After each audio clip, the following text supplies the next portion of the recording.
불확실한 시장에 맞설 차별화된 투자 전략 4월 29일 머니쇼 플러스 시작합니다. 오늘 오전 보합권에서 출발했던 국내 증시 오후 들어서 상승폭이 확대되고 있습니다. 특히 유가증권 시장에서는 기관 투자자 매수 규모가 확대되면서 또 시장 상승을 이끌고 있죠. 네, 그렇습니다. 외국인은 유가증권 시장에서 순매도하고 있지만 코스닥 시장에서는 매수하고 있네요. 그래서 코스닥은 1% 이상 상승하고 있습니다. 네, 오늘 개인 투자자는 차익 실현에 나서는 모습입니다. 국내 증시에 또 어떤 업종이 특징적인 모습을 보였는지 또 내일장 어떤 전략이 좋을지 증시 토크에서 알아보도록 하겠고요. 간밤 뉴욕 증시 혼조로 마감했습니다. 미국과 중국 간의 1호 협상 소식이 전해지지 않는 상황이고 그래도 다행스러운 거는 장중 낙폭이 좀 축소되면서 좀 보합권에서 마감이 됐기 때문에 조금 지켜보자는 심리도 있었던 것 같습니다. 그렇습니다. 어저께 아침에 굉장히 많이 하락을 했다가 네. 반등을 하면서 보합 수준을 끝내놔서요. 빅테크들 실적이랑 경제지표 발표들 기다리면서 횡보장인 것 같습니다. 네. 트럼프 대통령 이제 취임 100일을 맞았습니다. 그동안 정책 방향을 자주 바꾸면서 지지율도 급격하게 떨어지고 있는데 이에 오늘 시장은 어떻게 반응할지 뉴욕 인사이트에서 자세히 짚어보겠고요. 머니주민에서는 대형 원전보다 주목받으면서 국내 기업들 기대감을 키워가고 있는 소형 모듈 원전 SMR에 대해서 짚어보고 K원전 기술력 어느 정도 올라섰는지 자세히 알아보겠습니다. 지금 보시고 계신 머니쇼는 SBS BG앱과 유튜브에서 실시간 시청이 가능합니다. 더 많은 국내 주식 정보 받아보실 분들은 카카오톡 채널 머니랩 추가하시기 바랍니다. 그럼 오늘 증시 토크 출연자 모시고 자세한 이야기 나눠볼까요? 네, 위즈웨이브 이건희 대표 모셨습니다. 어서 오세요. 안녕하세요. 안녕하세요. 오늘 개장 후에 네. 횡보를 하다가 이제 상승세로 돌아섰는데 오늘은 국내 증시 흐름을 전체적으로 어떻게 보셨나요? 일단 지금 하이닉스를 또 저격하는 또 리포트가 나왔었잖아요. 모건 스탠리에서 주말 사이에 나오면서 하이닉스는 좀 쉬고 있죠. 그래서 반도체 전반은 좀 약한 모습을 보여주고 있는데 다행인 거는 그나마 이제 오늘 같은 경우는 외국인들이 현물은 팔고 있지만 선물은 장 시작하면서부터 계속 사서 지금 한 6천억 정도, 장중에는 거의 한 8천억 가까이도 샀었습니다. 그래서 지금 오랜만에 이제 선물을 좀 매수하면서 분위기를 좀 바꾸고 있다라고 보시면 될 것 같고요. 최근에 그러면 이제 현물은 왜 안 사냐? 이제 현물이 들어오려면 사실은 외국계 펀드들이 직접 투자하는 쪽들이 좀 많이 들어와 줘야 되는데 저희가 지금 공매도 재개하면 들어올 줄 알았던 외국인들이 아직은 그닥 많이 들어오는 것 같지는 않고 있습니다. 그래서 지금은 이제 주식 선물이라든지 그다음에 현물 지수 선물 이런 쪽으로 지금 대응을 하고 있는 걸로 보이고요. 그래서 지금 지수를 더 내리기는 좀 애매한 시장이다 보니까 코스피 같은 경우는 선물로 대응하면서 좀 방어를 해주고 있고 그다음에 수익률을 올린 쪽은 약간 좀 개별 섹터로 움직이고 있습니다. 그래서 지금 어제 좀 안 좋았던 바이오 섹터가 오늘은 또 좋은 흐름을 좀 보여주고 있고 그다음에 전반적으로 지금 뭐 SK텔레콤 사태에 관련돼서 또 이제 관련된 테마주들도 움직이고 있고 정책주 뭐 이런부터 시작해서 약간의 이제 작은 섹터들 중심으로 돌아가면서 좀 움직이는 모습이 좀 나오고 있고요. 또 조선주가 한참 달리다가 네. 또 하나오션의 또 이슈로 또 빠지면서 다시 또 이제 전력기기 쪽은 또 올라오고 그러니까 이게 보면 주가가 좀 과하다 싶으면 한 번씩 밀리고 그다음에 그러네요. 좀 조정을 좀 받았다 싶으면 다시 한번 올리는 여전히 지금 이게 뭔가 엄청나게 큰 방향성을 가지고 가기보다는 큰 흐름은 있는데 중간중간에 이제 섹터들의 변화가 좀 심한 거는 제가 볼 때는 뭐 자금이 조금 제한돼 있다 보니까 수익률 게임을 하는 쪽에서는 왔다 갔다 하는 모습을 좀 보이지 않나 이렇게 생각하고 있습니다. 네. 지금 큰 흐름은 상승 흐름인가요? 아니면 하락 흐름인가요? 4월 초에 이제 트럼프발 이제 관세 충격에서 벗어나고 있는 모습이기 때문에 지수 같은 경우 보시면 급락 이후에 다시 급반등하고 있는 모습이거든요. 그래서 4월 초에 지금 안 좋았던 부분들, 빠졌던 부분들을 거의 회복을 거의 다 해가고 있다. 한 2,600선까지 이제 치고 올라가려는 힘은 좀 있는 것 같습니다. 네. 오늘 오전에 이제 속보로 나온 소식이었습니다. 이제 트럼프 대통령이 자동차와 관련해서 관세 완화를 시사했습니다. 이게 취임식이라고 하면 이제 오늘 밤에겠죠. 100일. 취임 100일. 네, 예. 취임 100일. 100일 기념식. 예, 이때 뭐 예. 자세한 내용 나올 거라고 하는데 그래서 이제 뭐 자동차 완성차 업체들뿐만 아니라 부품주까지도 좀 오르는 모습이었는데 좀 오후 들어서 보니까 약간 힘이 약해진 모습이에요. 그렇죠. 이제 트럼프가 진짜 말을 할지 안 할지를 좀 망설이는 것 같죠, 기자들이. 믿음이 좀 없는 거죠. 그리고 이게 보도가 어디서 나온 거냐면 공식적으로 백악관에서 보도한 게 그러니까 발표를 한 게 아니라 네. 월스트리트 저널에서 단독 기사처럼 이제 맞아요. 나왔는데 월스트리트 저널에서 이제 그 100일 행사를 취임 100일 행사를 하는데 네. 그 행사하기 직전에 아마 이런 얘기를 할 거다. 근데 그 행사 장소가 어디냐면 디트로이트입니다. 네. 아, 그- 장소가 그래서 디트로이트였어요. 자동차 그렇죠, 관련된 맞아. 도시잖아요. 네. 그러면 지금 미국 자동차 회사들이 굉장히 불만을 엄청나게 토로하고 있고 네. 그러면 그 중에 가장 큰 불만은 뭐냐면 지금 부품을 다 해외에서 사와서 조립하고 있는데 네. 거기다 관세를 부과하고 철강, 알루미늄 관세를 부과하고 그러면 부품이 다 철강이랑 알루미늄으로 만들었는데 관세라면 부품 하나가 뭐 관세가 100몇 프로가 나와버리는 상황이 나오거든요. 그러니까 그래서 이제 이런 것들을 중첩되지 않게 관세를 부과하겠다라고 얘기를 할 거다라고 지금 얘기를 하고 있고요. 측근의 보도인데 그게 조금 신빙성이 있다라고 하는 게 환급을 해주는 기존에 부과됐던 부분들을 어떻게 환급해주겠다라는 것도 자세히 언급을 했습니다. 네. 자동차 가격에서 뭐 2.5%, 맞아요. 뭐 2년 뒤에는 또 몇 프로 이렇게 이게 너무 구체적이다 보니까 진짜 그렇게 발표하는 거 아닐까라는 이제 미국에서 그런 뭐 보도가 나와서 이제 미국 그 분들은 그렇게 믿고 있는 거고. 근데 지금 우리나라 그러면 만약에 그랬으면 현대차 한 3, 4%, 그렇죠. 기아차 한 4, 5% 올라와야 정상인데 1, 2% 정도 움직이고 있습니다. 그 얘기는 아직 못 믿겠다라는 거죠. 그냥 확인하겠다. 네, 확인을 좀 할 것 같고요. 만약에 이제 이렇게 보도된 월스트리트 저널에서 보도했던 내용이 내일 발표를 한다라고 하면 오늘 밤이죠. 네. 네, 오늘 밤에 발표를 한다라고 하면 또 급반등이 나올 가능성도 있다라고 보고 있습니다. 그래서 거기에 뭐 베팅해 보실 분들은 한번 뭐 해보셔도 괜찮을 것 같은데 저는 미국도 100일 잔치를 하는지는 잘 몰랐는데 100일을 의미 있게 보네요. 예, 그것도 좀 특이했습니다. 이렇게. 이번에는 트럼프가 얘기하면 좀 임팩트가 있겠죠, 이번에도 결국은. 지금 분위기는 이제 트럼프가 좀 제가 지난번에 SBS 비즈 나와서도 말씀드렸는데 결국에는 조금 완화할 수밖에 없는 과정으로 갈 거고 트럼프가 손을 좀 들 수밖에 없다라고 보는데 지금 여론도 굉장히 좀 악화되고 있고 그다음에 특히 이제 본인의 지지층 쪽인 그 자동차 업계에서도 굉장히 지금 드라이브 뭐라고 하고 있기 때문에 이런 부분들은 점차 완화될 거고요. 근데 워낙 또 강성이신 분이라 네. 본인이 말하면 다 된다는 식으로 또 얘기도 하시고 예, 그러면서 뒤로 조금씩 물러나는 네. 모습을 좀 보여주고 있는 게 아닌가 생각하고 있습니다. 네. 아니 오늘 조선주 내에서는 지금 이제 하나오션 물론 블록딜 소식 네, 때문에 맞습니다. 그렇습니다만 지금 12%좀 급락하고 있는 상황이고 이게 또 때마침 그동안 조선주가 뭔가 좀 국내 증시에서 주도주 역할을 좀 해오는 네. 상황이었잖아요. 그러다 보니까 이게 조금 어느 정도 바닥에서 계속 올라오다 보니까 약간 또 차익 실현 욕구도 충분히 있을 법한 상황이기도 하고요. 그렇죠. 지금 하나오션은 올해 가장 스타 종목이었죠. 네. 대형주 중에서는. 그 이유는 이제 작년에는 이제 HD 현대중공업이 주가가 좀 더 많이 올랐고요. 네. 올해는 이제 하나오션이 더 많이 올랐는데 불을 지핀 거는 사실은 이제 트럼프 대통령이 불을 지폈고 그렇죠. 그다음에 필리 주선서를 인수한 부분도 있었고 또 어제 정점이 뭐였냐면 하나오션이 영업이익을 실적을 발표했는데 생각보다 잘 나왔습니다. 네. 지금 삼성중공업이 1분기 실적을 보면 영업이익률이 한 5점 몇 프로 이렇게 되거든요. 근데 지금 하나오션은 한 8%대까지 나왔습니다. 근데 지금 더 뛰어난 데는 HD그룹은 전사가 지금 다 10%가 넘었습니다. 와 실적이 예. 그래서 영업이익률 자체로 보면 HD 현대중공업 오늘 하나오션 때문에 빠지다가 다시 올라와 버리죠. 지금 예. 예, 그 이유는 밸류에이션을 이 정도 줘도 괜찮겠구나. 앞으로 더 좋아질 거라는 기대감이 붙었다라고 보시면 되고 하나오션은 당분간은 당연히 안 좋겠죠. 네. 산업은행은 이제 1조 가량의 돈을 만들었는데 4.3% 지분을 이제 매각을 했습니다. 블록딜로.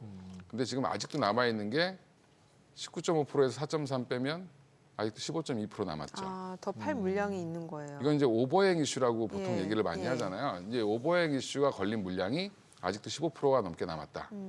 그러면 주가가 올라가면 굉장히 불안해하겠죠, 다들. 그렇죠. 예, 그러면 결국에는 중장기적으로 하나오션이 좋아질 수는 있겠지만 단기적으로는 좀 횡보할 가능성이 높지 않을까 생각하고 있고요. 밸류에이션도 굉장히 좀 부담스럽긴 합니다. 지금 네. HD현대중공업이 PBR 기준으로 6배 가까이 돼가고 있고요. 하나오션도 한 5.7배 정도 됩니다. 그 얘기는 보통 최고 전성기 때 한 5배 받았었거든요. 그러면 부담스러운데 왜 그러면 이게 용인이 됐냐?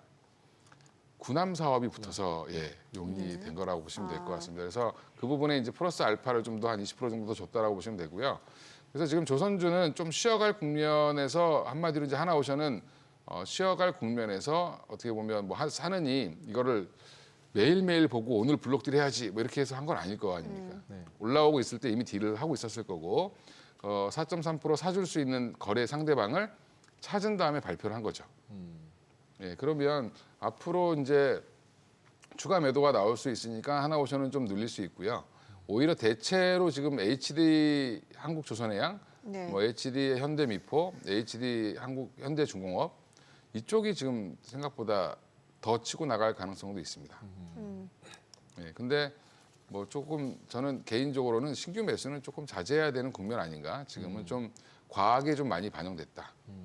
근데 보통 블락딜을 하면 예. 일반적으로는 이제 증권사들이 이제 북빌딩이라 그래서 다 네. 모으잖아요. 예. 모은 다음에 어느 정도 가격을 디스카운트 할지를 해가지고 네, 그게 한 12%보다 더 디스카운트를 해서 누군가에게 던졌을 거고 그 12%보다 좀 싸게 산 사람들은 그 위에서 다시 팔았을 거 아니에요. 지금 시장에다가. 그래서 이렇게 많이 빠지는 거잖아요. 예, 맞습니다. 그러면은 보통 이렇게 물량이 다 해소되고 나면 아직 남아는 있지만 보통은 어느 정도 더 기간을 거쳐서 뭐 그 물량이 해소가 못 된다거나 아니면 오늘 하루에 다 판다거나 이런 경우는 어느 정도라고 봐야 되나요? 일단 이제 지금 한 4.3% 정도면은 이게 해소가 되려면 적어도 한 일주일 이상, 일주일 이상. 예상은 걸릴 걸로 보고요.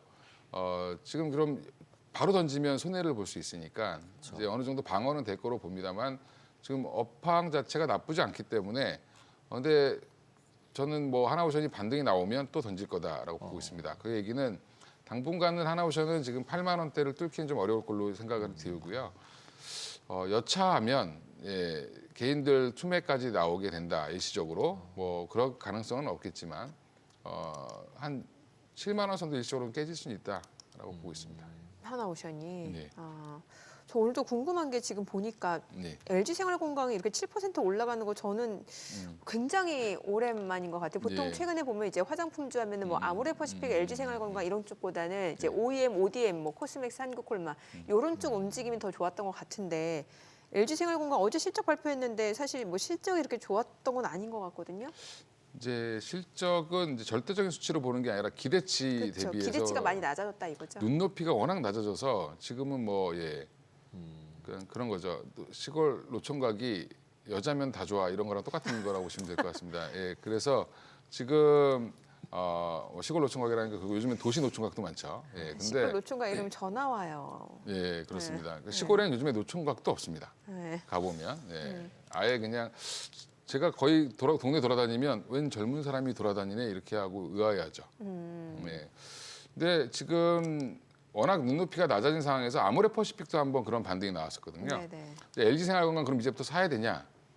저는 아니라고 봅니다. 지금 화장품의 트렌드는 좀 바뀌었다. 네. 그럼 이 회사가 살아나기 위해서는 생각보다 실적이 잘 나와줘야 됩니다. 이제는 그러면 눈높이가 낮았다가 주가가 튀기 시작하면 눈높이가 조금씩 올라가겠죠. 네. 갑자기 애널리스트들이 회사에 전화하고 찾아가고 야, 니네 앞으로 사업 계획은 어떻게 돼? 계속 물어보면서 리포트를 막 써댑니다. 그럼 오늘 외국인 사는 거는 이제 외국계 창구 쪽에서 매수 주문 들어오는 거는 그냥 단순히 뭐 조금 가격 메리트 때문이에요? 아니면 어떤 이유 뭐 일단은 때문이에요? 반등을 먹겠다라고 들어오는 것도 있고요. 그다음에 네. 지수 편입 때문에 들어오는 것도 있는데 지수편이. 그래서 지금 화장품 업종이 뭐가 기대가 또 있냐면 지금 우리가 한알령해제 하면 화장품주는 생각 안 하시잖아요. 요즘에는. 요즘엔 다 뭐 엔터 엔터 쪽이죠. 뭐 그다음에 또 그 엔터밖에 생각이 안 나네요. 한알령해제. 그래서 예전에 게임? 뭐 네. 게임은 근데 저 아닌 것 같고요. 일단 지금 명동 가보신 적 있나요? 최근에? 최근에 중국 분들 많으시죠.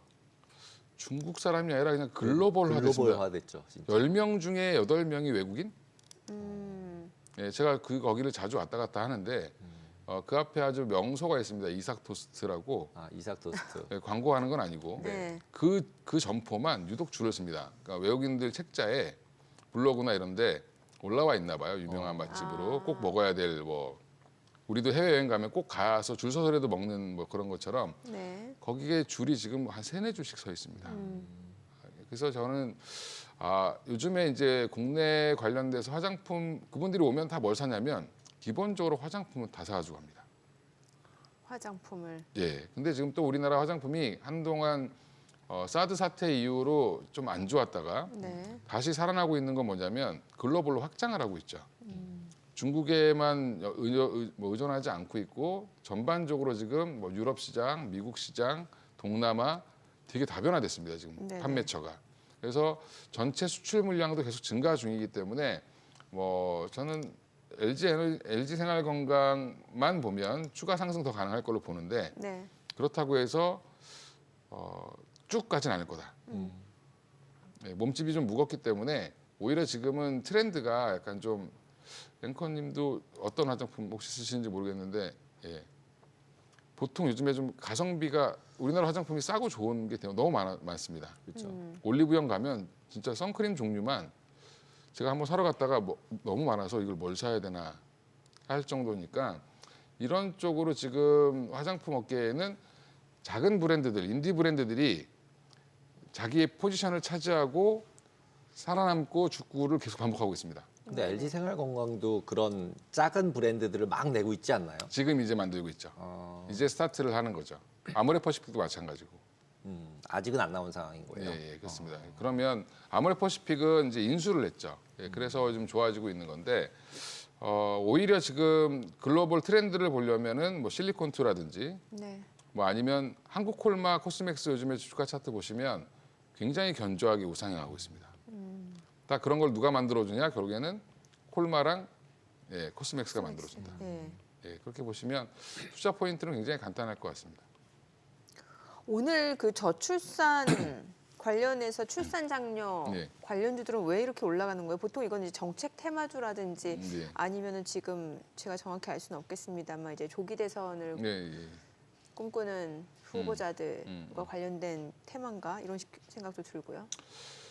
누가 후보로 나오든 저출산 문제는 해결하겠다고 얘기를 하겠죠. 해결할 수 있는 건가요?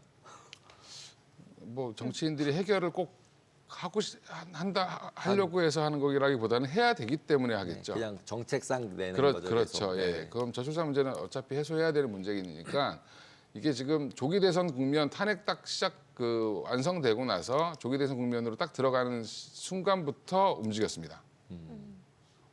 일자리랑 이제 조기 대선 그 출산 테마는 항상 움직였는데 이게 지금 돌고 있습니다. 그 안에서. 이익 실현 나오고 또 빠졌으니까 또 한 번 지금 이제 본선 후보들이 좀 정해지기 시작했죠. 아, 그러니까 이거 꼭 나올 거다라는 생각으로. 예, 민주당은 이미 정해졌고 네. 지금 국민의힘 같은 경우는 2명으로 압축됐습니다. 그러면 조만간에 이제 1대1 구도 뭐 이렇게 나오면 뭐 정책이 더 정확하게 많이 나오겠죠. 이거는 그거에 대한 기대감으로 보시면 될 것 같습니다. 테슬라 이제 CEO인 머스크 같은 경우 이제 SNS에다가 어제 수술 로봇 네. 이제 인간보다 더 5배 잘할 거다 막 이런 거를 써서 올렸는데 그 바람에 우리나라 이제 로봇주들도 움직이는 경향이 있는 것 같은데요. 네. 로봇주도 이제 그런 팔 관련돼 있는 로봇이 있고 그다음에 이제 휴머노이드 같은 로봇이 있는데 그런 것들을 이제 구분해서 우리나라 로봇 시장도 움직이고 있는 건가요, 지금? 지금 이제 우리나라는 사실은 아직은 휴머노이드 로봇보다는 협동 로봇에 좀 많이 치우쳐져 있죠. 네. 협동 로봇이라는 건 결국에 이제 산업 현장에서 인간이랑 같이 안 다치게 일할 수 있는 뭐 이런 로봇이라고 보시면 되는데 일론 머스크가 얘기하는 거는 예전부터 저 얘기 되게 많이 했습니다. 근데 제일 중요한 게 뭘까라고 보면 손이겠죠. 손가락이 이렇게 손가락. 움직이는 거. 그 관절 움직임. 네, 손가락 예. 관절 예, 그래서 움직이는 거. 기사 찾아보시면 우리나라 국내 기업 중에 한 군데가 메타와 같이 손 관련된 연구를 같이 한다. 뭐 이런 기사도 나오고 있는데 그만큼 지금 이제 그 로봇 산업은 굉장히 지금 뭐 의료 관련된 로봇은 이미 뭐 많이 보급됐습니다. 다빈치 관련된 다빈치 로봇, 예, 그걸로 수술 많이 하시죠. 최근에 복강 약간 이제 구멍 뚫어가지고 이제 들어가서 이제 합니다. 배를 복강경 절제하지 수술. 않고 복강경 수술 같은 게 이제 그런 건데. 그래 이 기사 이 SNS에 올린 것 때문에 오늘 국내에 관련된 의료용 로봇 종목이 올랐습니다. 그러니까요. 예, 종목 뭐 2종목 정도가 올랐는데, 네. 예, 그래서 근데 그쪽이 여전히 근데 큐렉소라는 종목 보면 뭐 종목 얘기하면 그렇지만 실적이 네. 매출이 레인보우 로보틱스보다 많이 나옵니다. 아, 그래요? 예. 아무도 재무제표를 안 보셨더라고 보니까. 고영 같은 회사들은 또 장비 반도체에 관련된 장비를 하면서 로봇을 하고 있죠. 의료용 로봇을. 그런 쪽은 여전히 저는 긍정적으로 보고 있습니다. 근데 시장을 얼마나 침투할 수 있느냐의 문제라고 보시면 될 것 같습니다. 우리나라 로봇 그 산업 자체도 경쟁력은 글로벌하게 있다고 봐야 되는 지금 건가요? 글로벌하게 있습니다. 예, 있는데 조금 중국과 미국이 조금 더 많이 앞서 있다. 그러니까 우리나라가 한 5위 안에 들어가는 것 같습니다. 예, 로봇 전문가가 말씀하시는 거 제가 듣고 말씀드리는 거고 생각보다 기술력은 굉장히 좋다 우리나라가. 얼마나 이거를 역량을 잘 집중해서 할 수 있느냐. 긍정적인 거는 대기업들이 뛰어들어서 돈을 투자하고 있잖아요. 네. 그러니까 이런 부분들은 긍정적으로 보고 있습니다. 네. 자, 지금 시각 3시 22분 향해 갑니다. 오늘 양시장 마감 호가 상황 체크해 보겠습니다. 먼저 코스피부터 좀 볼게요. 오늘 코스피 0.7% 상승 마감 예상되고요. 예상 체결 지수는 2,567포인트, 코스닥도 0.9% 상승 마감 예상됩니다. 예상 체결 지수 726포인트입니다. 시가총액 상위 종목 마감 예상가 좀 보도록 하겠습니다.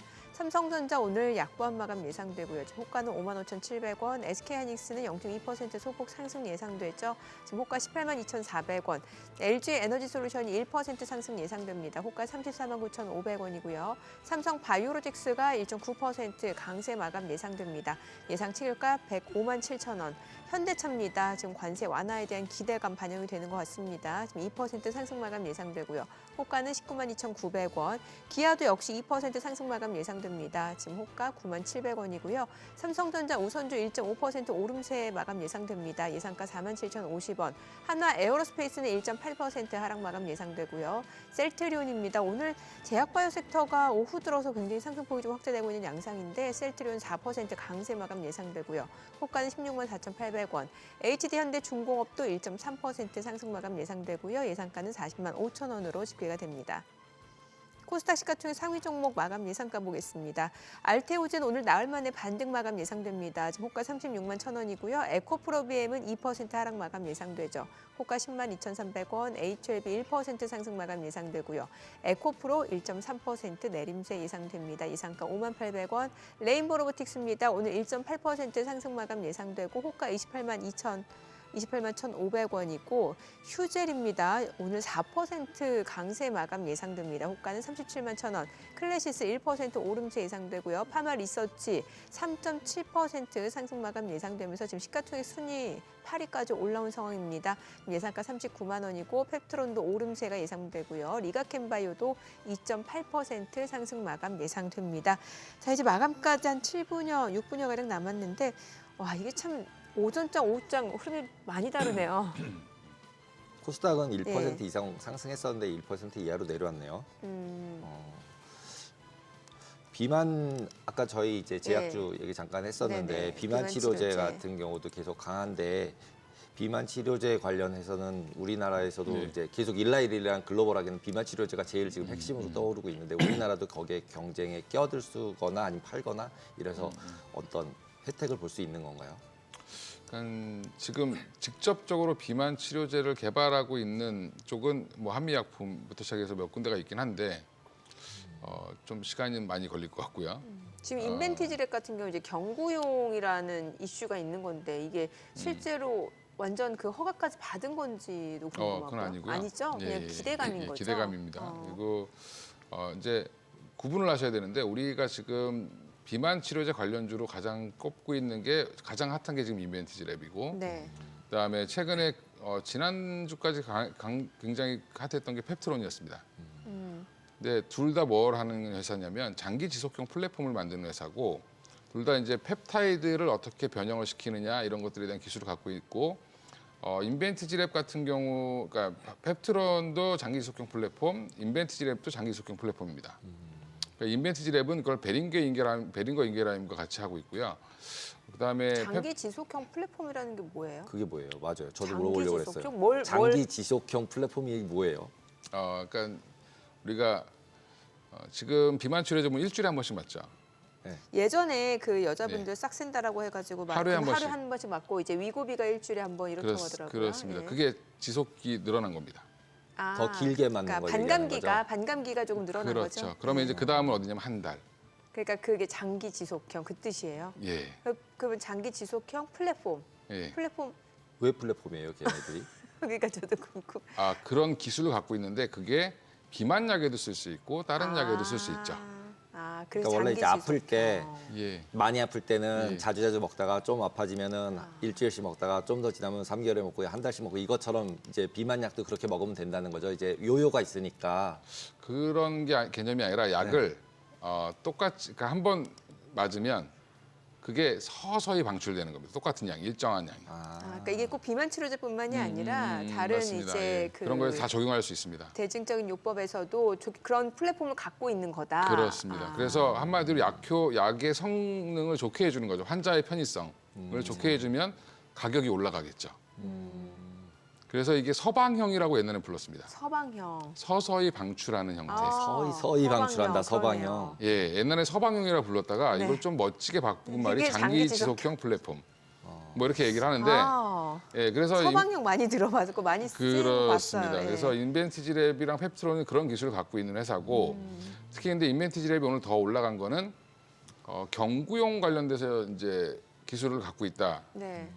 플랫폼을 또 갖고 있다, 뭐 이렇게 하면서 올라왔는데, 그렇죠. 이왕이면은 자기 뱃살에 놓는 것보단 그렇죠. 그냥 입으로 먹는 게 훨씬 낫죠. 네, 근데 이제 입으로 먹으면 항상 문제가 뭐죠? 예전에 우리가 그 닥터 캡슐 뭐 이런 요구르트 뭐 유산균이 위산 때문에 죽어서 네. 실질적으로 장으로 가는 유산균은 없다. 그래서 캡슐로 쐈다면서요. 그렇잖아요. 예, 그것처럼 이것도 마찬가지로 입으로 먹으면 위산 때문에 이 펩타이드 계열의 이 GLP-1 뭐 세미 글루타이드라고 하는데 이런 게 분해되니까. 분해돼 버리면 예. 실제로 흡수되는 게 별로 없다. 그렇죠. 근데 그거를 분해되지 않게 만드는 게 기술이겠죠. 네네. 예, 그거 관련돼서 지금 인벤티지랩이 기술을 갖고 있는데 이게 뭐 임상 결과가 잘 나왔습니다.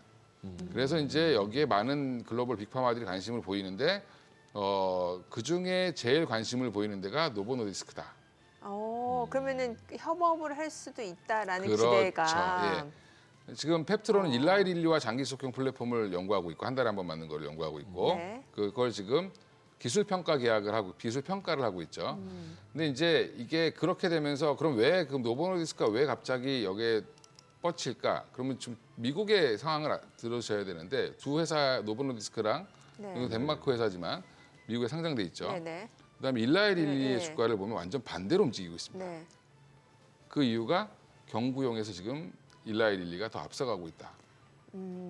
화이자는 아예 포기해버렸죠. 화이자는 포기했고, 네. 네, 암젠도 포기했습니다. 암젠도 포기하고. 예, 부작용 때문에 포기했고요. 그러니까 일라릴리가 경무용에서 훨씬 앞서가는 그리고 거예요. 지금 위고비보다 지금 젯바운드가 더 인기가 많죠. 그래요. 예. 아니 대표님 그렇게 비만 치료제 그렇게 필요 없으실 것 같은데 왜 이렇게 관심이?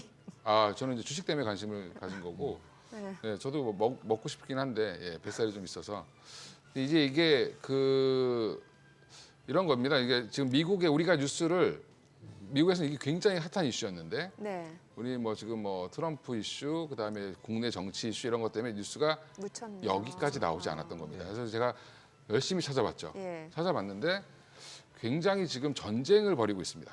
경구용 치료제를 누가 더 먼저 선점하느냐. 네. 특히 지금 이번에 미국 연방 대법원에서 비만약 관련돼서 판결이 나왔는데 복제품 만들지 마라. 다 불법. 제네릭을 못 만든다고요? 그러니까 지금 그 두 회사가 갖고 있는 권리를 침해하지 말라고 나왔습니다. 네네네. 그러면 엄청난 호재죠. 그렇죠. 예, 근데 거기 그 두 회사는 호재인데 다른 회사들은 악재고 그렇죠. 소비자도 악재입니다. 네. 근데- 약값이 올라갈 수 있네요. 근데 우리나라는 그 약들의 기능을 좋게 해주는 역할을 하지 경쟁하고 있지는 않죠. 그러네요. 예. 그래서 보통 그 기능을 강화해주는 펩트론, 뭐 인벤티지랩 이런 것들이 좀 주목을 받고 있고요. D&D 파마텍이라는 회사 같은 경우는 경구용을 지금 연구한 지 꽤 됐습니다. 근데 메세라라고 하는 미국 이 회사랑 내용 같이 하고 저희 있습니다. 마감 상황 확인하고 예, 조금 더 그렇습니다. 들어보도록 하겠습니다. 오늘 국내 증시 마감 상황 확인해 보죠. 마감합니다.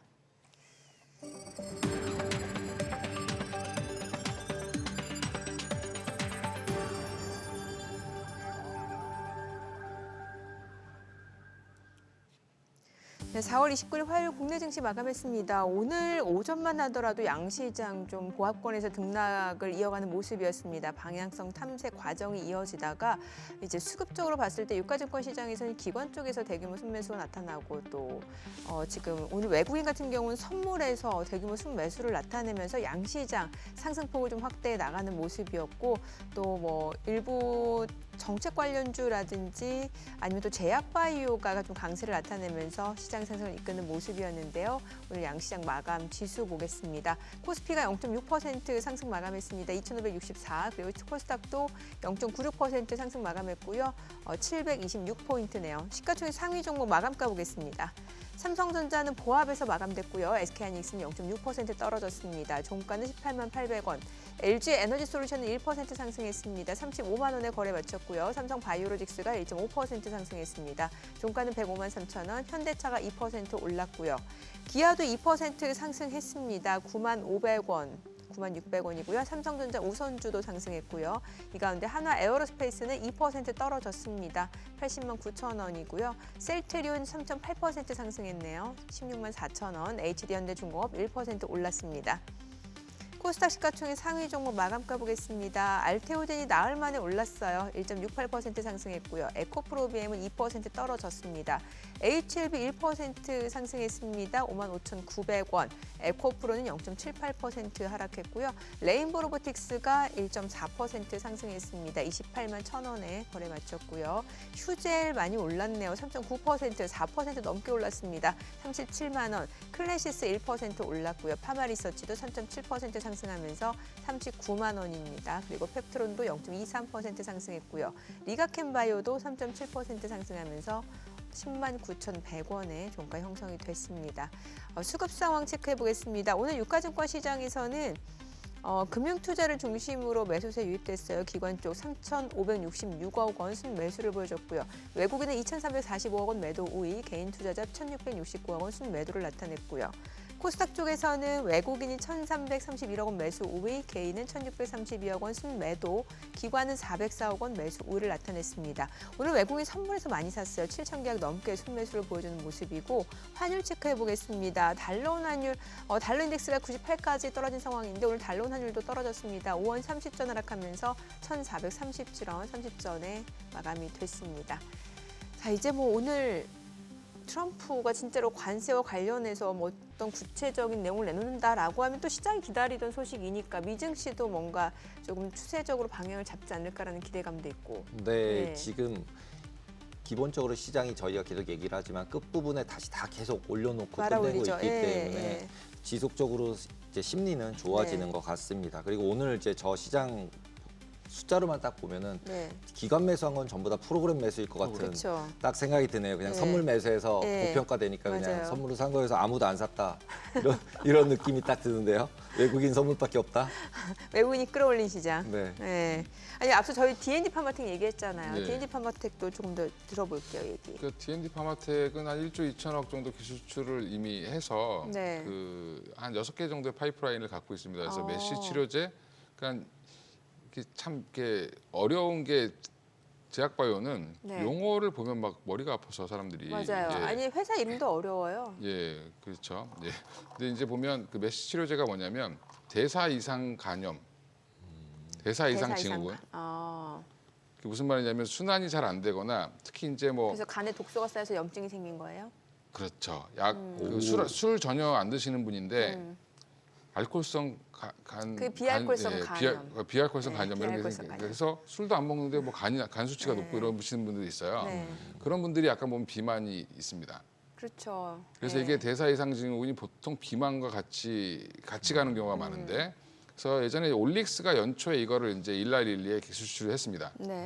근데 그쪽도 지금 데이터 결과가 잘 나왔고요. 그 외에 이제 두 번째 파이프라인은 그러니까 가장 중요한 것 중에 하나가 경구용 치료제가 또 있고 비만 치료제가 있고 또 하나가 특이성 비만 치료제가 또 있습니다. 그러니까 일반적인 이유가 아니라 다른 이유로 비만이 생기시는 분들을 또 치료하는 뭐 이런 것도 있는데 뭐 복합 비만이라고도 얘기하는데 그래서 이걸 다 파이프라인을 많이 갖고 있는데 이게 메세라라고 하는 미국의 바이오 벤처 회사랑 같이 하고 있습니다. 상장을 더 늦게 했어요. 예. 얼마 전에 상장을 했습니다. 메세라라는 회사가. 메세라. 예. 예. 그 회사랑 하고 있는데 지금 임상 결과가 계속 잘 나오고 있고 그나마 우리나라 기업 중에 유일하게 경구용 치료제, 비만 치료제를 처음부터 타겟팅하고 간 회사. 예, 이렇게 파악하시면 되고요. 일부 애널리스트들이 많이 밀었습니다. 그래서 주가는 많이 G&D 올라갔고. 파마텍을. 예, 예. 지금 이제 지금 자리에서는 조금 고민스러운 자리이긴 한데 그래도 이제 경구용 치료제가 지금 워낙 핫한 이슈다 보니까 그렇죠. 그러면 이제 다들 물어보시는 게 그거죠. 우리나라는 누가 하고 있어? 그러면 다 이쪽으로 갈 수밖에 없는 거예요. G&D 파마텍. 예. 근데 그러네요. 저렇게 똑같이 저런 이제 장기 지속형 플랫폼을 하는데 왜 누구는 25% 30% 오르고 예. 왜 펩트론은 보합이고 이렇죠? 펩트론은 먼저 올랐어요. 먼저 펩트론은 올랐어서 그 전에 막 훨씬 한참 먼저. 아, 그리고 이거 상한가 펩트론은 치고 막 예, 펩트론은 난리도 지금 아니었어요. 난리였죠. 시총이 4조 됐고요. 4조가 넘었고 그때 인벤티지 대봉 랩은 LS랑 막 같이 움직이고 그랬잖아요, 펩트론. 그 그렇죠. 당시에. 대봉 LS 같은 종목은 안 보시는 게 맞고요. 예. 근데 주가가 그때 같이 움직이더라고요. 아 비만 치료제를 뭐 한다라고 얹은 데는 되게 많습니다. 예. 근데 실제로 하고 있느냐 여부는 이제 막 실험실 단계에서 하는 회사들 가지고 네네. 사업 계획서에 하나 써놓고 올라가는 경우들 있죠. 예. 그러니까 제가 대봉 LS라는 회사를 제가 뭐 이렇게 겸하는 게 아니라 예. 실제적인 결과물이라든지 연구 보고서라든지 이런 것들이 있는 네. 회사만 보시는 게 맞고요. 그 테마주를 되게 잘 아시네요. 아니 이제 아침에 시장 움직일 때 보면은 네. 이게 같이 움직이는 연동되는 종목들이 있어요. 근데 그게 그렇죠. 꼭 어떤 사업적으로 연동이 아니라 그냥 주가 움직임만 그렇다는 거죠. 군이 이제 형성되니까 예, 예, 맞아요. 그렇습니다. 그래서 이거 못 사신 분들이 이거 따라 사고 막 이러시는 맞아요. 건데. 그런 게 있어요. 예. 일단 펩트론은 먼저 올랐습니다. 먼저 먼저 올랐고 올라서서 몸값이 지금 안 4조까지 올라갔고 맞아요. 그다음에 인벤티지 랩은 이제 3,800억입니다. 작은 회사입니다. 굉장히 작은 회사네요. 예. 그래서 이런 작은 회사가 탄력이 더 좋겠죠. 지금 들어가도 되냐고 물어보시는데. 지금 안에서 지금 부조 난리 났어요. 저는 뭐 빠지면 근데 변동성이 굉장히 크죠. 최근에 그렇죠. 상승이 계속한 거가 아니라 장중에도 막 7, 8%씩 빠지고 이 파도 잘 타시는 분들 들어가야 돼요. 이거는 그냥 파도를 잘 타는 게 아니라 많이 빠지면 사시면 됩니다. 많이 빠지면 예. 회사 자체는 되게 펀더멘탈하게 보거나 연구하고 있는 것들은 되게 좋습니다. 건전하게 예, 좋다. 좋습니다. 예. 그리고 아. 건전하게 연구 잘 하고 있고 결과도 잘 내고 있는 회사니까 또 여기 대표이사님이 아마 여성분이세요. 이수빈 박사님인가 그러실 텐데. 예. 어. 그래서 이게 그분 인터뷰도 좀 들어보고 했는데 네네. 펩트론과는 또 분위기가 결이 조금 다릅니다. 펩트론은 펩타이드를 전문적으로 다루기 때문에 여기는 비만 치료 플랫폼 말고도 뭐 지금 또 ADC 관련된 플랫폼도 갖고 있습니다. 그래서 플랫폼이라니까 자꾸 이해를 화를 내시는데 여기저기 갖다 붙일 수 있어서 플랫폼이라고 말씀드리는 거고요. 그러니까. 예. 네. 그러니까 이제 알테오젠이 알트비포라는 제품을 여기도 팔고 저기도 팔고 여기도 팔고 막 하죠. 예, 이거는 SC제형으로 바꾸려면 내 거 써야 돼. 여기저기 팔잖아요. 네네. 그게 이제 하나의 플랫폼 역할을 SC제형. 합니다. 네. 예, 그렇습니다. 좀 이해가 쉽게 그래도 설명을 잘 해주시네요. 예, 제가 이해하려고 노력을 많이 했습니다. 예. 네. 이게 보면 암호를 보는 것 같잖아요. 리포트를 네, 이런 거 맞아요. 아니 보면. 바이오 진짜 그렇습니다. 어려워요. 예. 예. 그래서 좀 최대한 제가 느꼈던 걸 안 느끼게 설명을 해드리려고 제 나름대로 이해를 좀 계속해서 말씀을 드리고 있습니다. 그래서 뭐 이게 매니저를 고용을 해야 되면 의사 선생님을 뽑아야 되고 약사를 뽑아야 되더라고요. 그렇죠. 이제 성형외과 의사 거기 코디네이터 있으시잖아요. 그분 전문가 아닌데 어떻게 얘기 잘해주시잖아요. 예, 그 정도라고 생각하시면 될 것 같습니다. 자, 그래요. 그러면 국내 증시에서는 어떤 전략이 중요한 거예요? 지금 오늘 보니까 오히려 또 이제 방산주들은 조금 빠지는 모습이고 또 반도체는 여전히 힘 못 쓰고 있는 상황이고 어떻게 해야 수익을 잘 낼 수 있을까요? 지금은 쫓아다니시면 안 된다. 오늘 좋으니까 내일도 좋겠지 이렇게 들어가시면 안 된다. 예. 그러면은 오늘 많이 빠지고 좀 가격 메리트가 생긴 그런 쪽을 사는 게 그쵸. 훨씬 좋다. 오히려. 오히려. 예. 그리고 좀 길게 보실 분들은 자동차 저는 관세 이슈만 해결되면은 자동차가 제일 핫할 거다. 그래요? 실적도 좋은데 가격은 하나도 안 움직이더라고요. 예, 기아가 PER이 4배가 안 됩니다. 엄청 저평가네요. 예. 현대차 4배 살짝 넘었고요. 네. 예. 그러니까 이런 종목은 이런 악재만 해소가 된다라고 해도 사실 주가는 뭐 튀어 올라가는 건 되게 쉽겠죠. 그러니까 오히려 좋은 종목을 사놓고 지금은 좀 뉴스에 예민하지 않으실 필요가 있다. 반도체도 마찬가지입니다. 저는 제가 볼 때는 지금 반도체 너무 지금 말이 많고 탈도 많고 그래서 엔비디아 빠지고 그러면 우리나라도 같이 빠지고 모건 스탠리 보고서 보면은 하이닉스는 뭐 되게 안 좋게 얘기하고 삼성전자 좋게 얘기하는데 논리가 안 맞습니다. 참 근데 이게 기아나 현대차는 어떤 느낌이냐면 이렇게 소개팅을 나갔는데 저 사람 참 좋은 사람인지는 알겠는데 그렇죠. 두 번 다시 결혼하기 보고 싫어요. 싶지 않은 결혼하기 싫고 다시 안 만나고 싶은 애프터 사람. 별로 받고 싶지 않은 그런 느낌의 종목이라서 그런 거죠. 매력이 뭐 섹시하지 않다, 뭐 매력이 없다 이런 거죠. 이제 그런 느낌이에요. 참 착하고 건실한 건 알겠는데 남자로서 매력은 없어. 뭐 이런 그런 거죠. 느낌, 예, 그런 거죠. 근데 그런 사람이랑 결혼해야 잘 살죠. 오늘의 명언이네요. 알겠습니다. 오늘 내용 잘 들었습니다. 고맙습니다. 예, 감사합니다.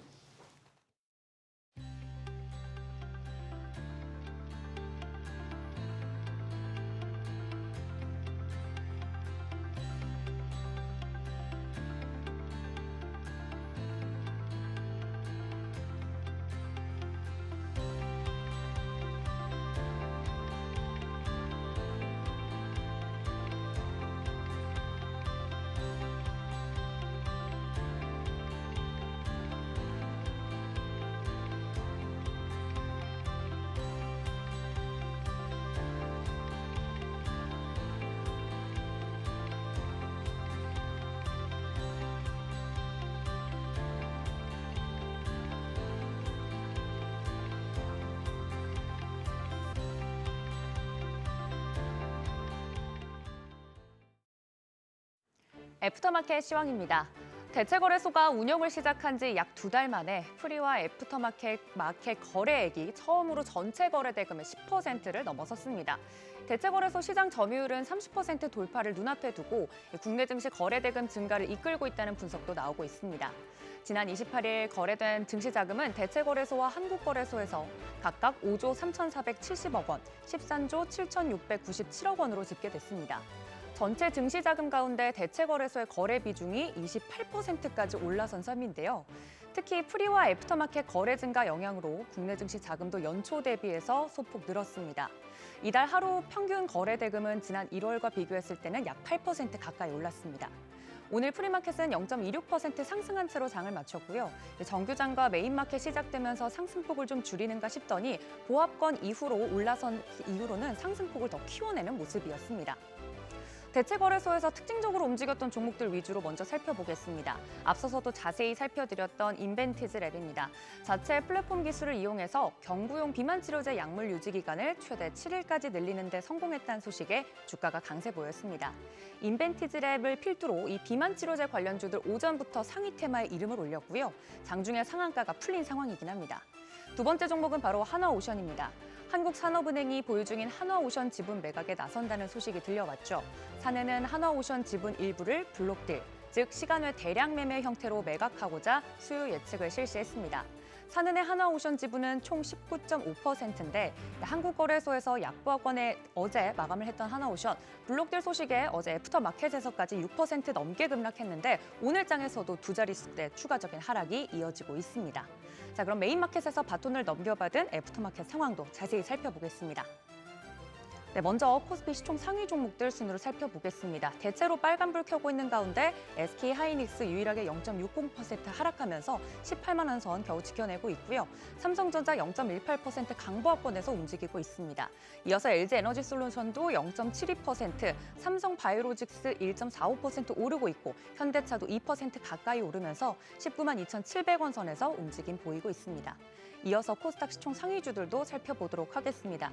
에코프로 형제들 약세 이어가고 있는데요. 특히 에코프로비엠 1분기 영업이익이 전년 대비 66% 감소한 영향으로 하락세 이어가고 있습니다. 그 영향으로 에코프로비엠 2%대 하락, 에코프로도 0.39% 하락하면서 51,300원에 움직이고 있고 알테오젠은 1.68%, HLB도 1%대 상승하면서 제약 바이오주는 이 비만 치료제 관련된 이슈와 더불어서 전반적으로 긍정적인 흐름 이어가고 있습니다.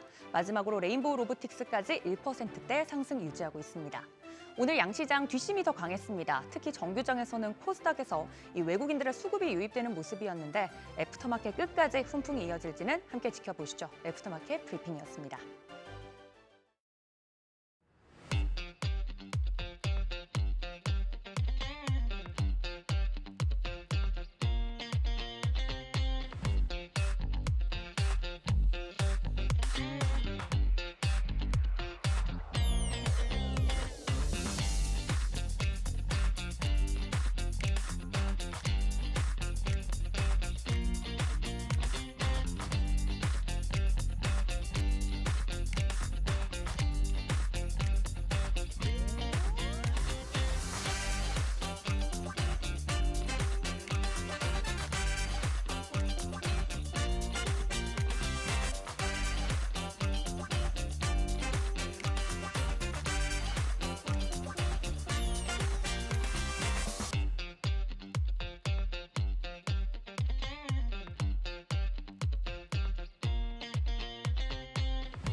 네, 오늘 보니까 기사가 대부분 트럼프 대통령 취임 100일 성적표 기사예요. 네, 그리고 100일에 무슨 얘기를 할까? 네. 그거에 이제 귀추가 주목이 되고 있는 것 같습니다. 여기에다가 100일 동안 그 성과에 대해서 분석을 하잖아요.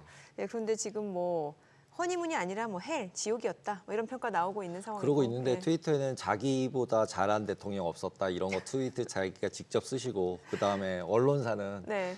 뉴스가 잘못돼 있었던데 이제는 여론조사도 잘못해서 페이크로 한다, 네. 가짜로 한다 네. 이러면서 직접 말씀을 너무 자유롭게 하고 계신 것 같습니다. 여기다가 이제 베센트 재무장관은 이제 미중 간의 무역 그 관세 완화는 이제 중국학이 달려 있다라고 하니까 참 일단은 아직까지는 미중 간의 그런 무역 전쟁 지금 제대로 어떤 오고 가고 있는 거 확인되지는 않았습니다만 끝판은 본 것 같습니다. 예, 어느 정도 기조 자체는 그래도 네. 이전보다 훨씬 나아진 것 같고 또 이번 주 기업들 실적 발표 있잖아요. 그렇죠. 이번 네. 주에 이제 마이크로소프트 뭐 네. 이런 데서 이제 클라우드 얼마나 잘 썼냐, AI 계속해서 투자를 할 거냐 안 할 거냐 이 부분에 계속 초점을 맞출 것 같습니다. 네, 자 이번 주 챙겨봐야 될 이슈 또 소식들 많은 것 같습니다. 오늘 뉴욕 증시 상황에 대해서 좀 짚어보면서 전략까지 세워보겠습니다. 강관우 더 프리미어 대표 자리했습니다. 어서 오세요. 안녕하세요. 요즘 뉴욕 증시 보면 어떤 생각 드세요, 대표님은?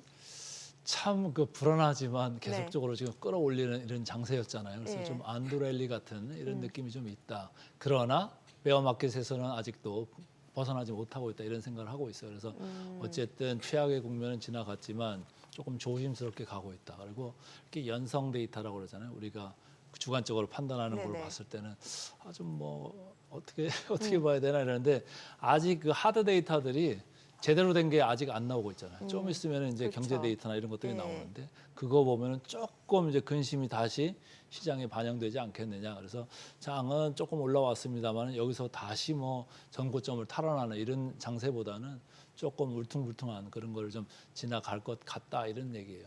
지금 금방 그 사회자들께서 그 기업 실적 말씀하셨는데 실적들이 뭐 대체적으로 잘 나오고 있잖아요. 예, 한 근데 워낙 70 그동안 눈높이가 또 많이 그러니까. 낮았잖아요. 그런 것도 있지만 어떤 데들은 이제 가이던스를 안 하는 회사들도 그렇죠, 나오기 맞아요. 시작했잖아요. 예. 그게 무슨 얘기냐면 앞으로 잘 모르겠다 이런 얘기예요. 개인이 가이던스 잘못했다가 나중에 또 실망 매물 또 화될 수도 있는 건데 어쨌든 월가에서는 지금 뭐 1분기까지는 잘 나왔는데 2분기부터는 조금 더 내려갈 수 있는 거 아니냐 이런 생각들을 하면서 계속 이제 어닝스 리비전도 밑으로 계속 할 수가 있고 또 목표 주가들도 또 손을 댈 수가 있어요. 그래서 지금 미국하고 중국하고 관세 둘러싸가지고 지금 옥신각신은 물밑에서는 하는 거는 같은데 오피셜로 밖으로 나온 거는 지금 하나도 없고 그래서 거기에 물음표가 큰 상황이기 때문에 여기서 한쪽으로 배팅을 세게 해가지고 간다? 그건 좀 무리가 있는 것 같고 최근에 연준에서도 저는 의미 있는 말을 하나 했다고 봐요.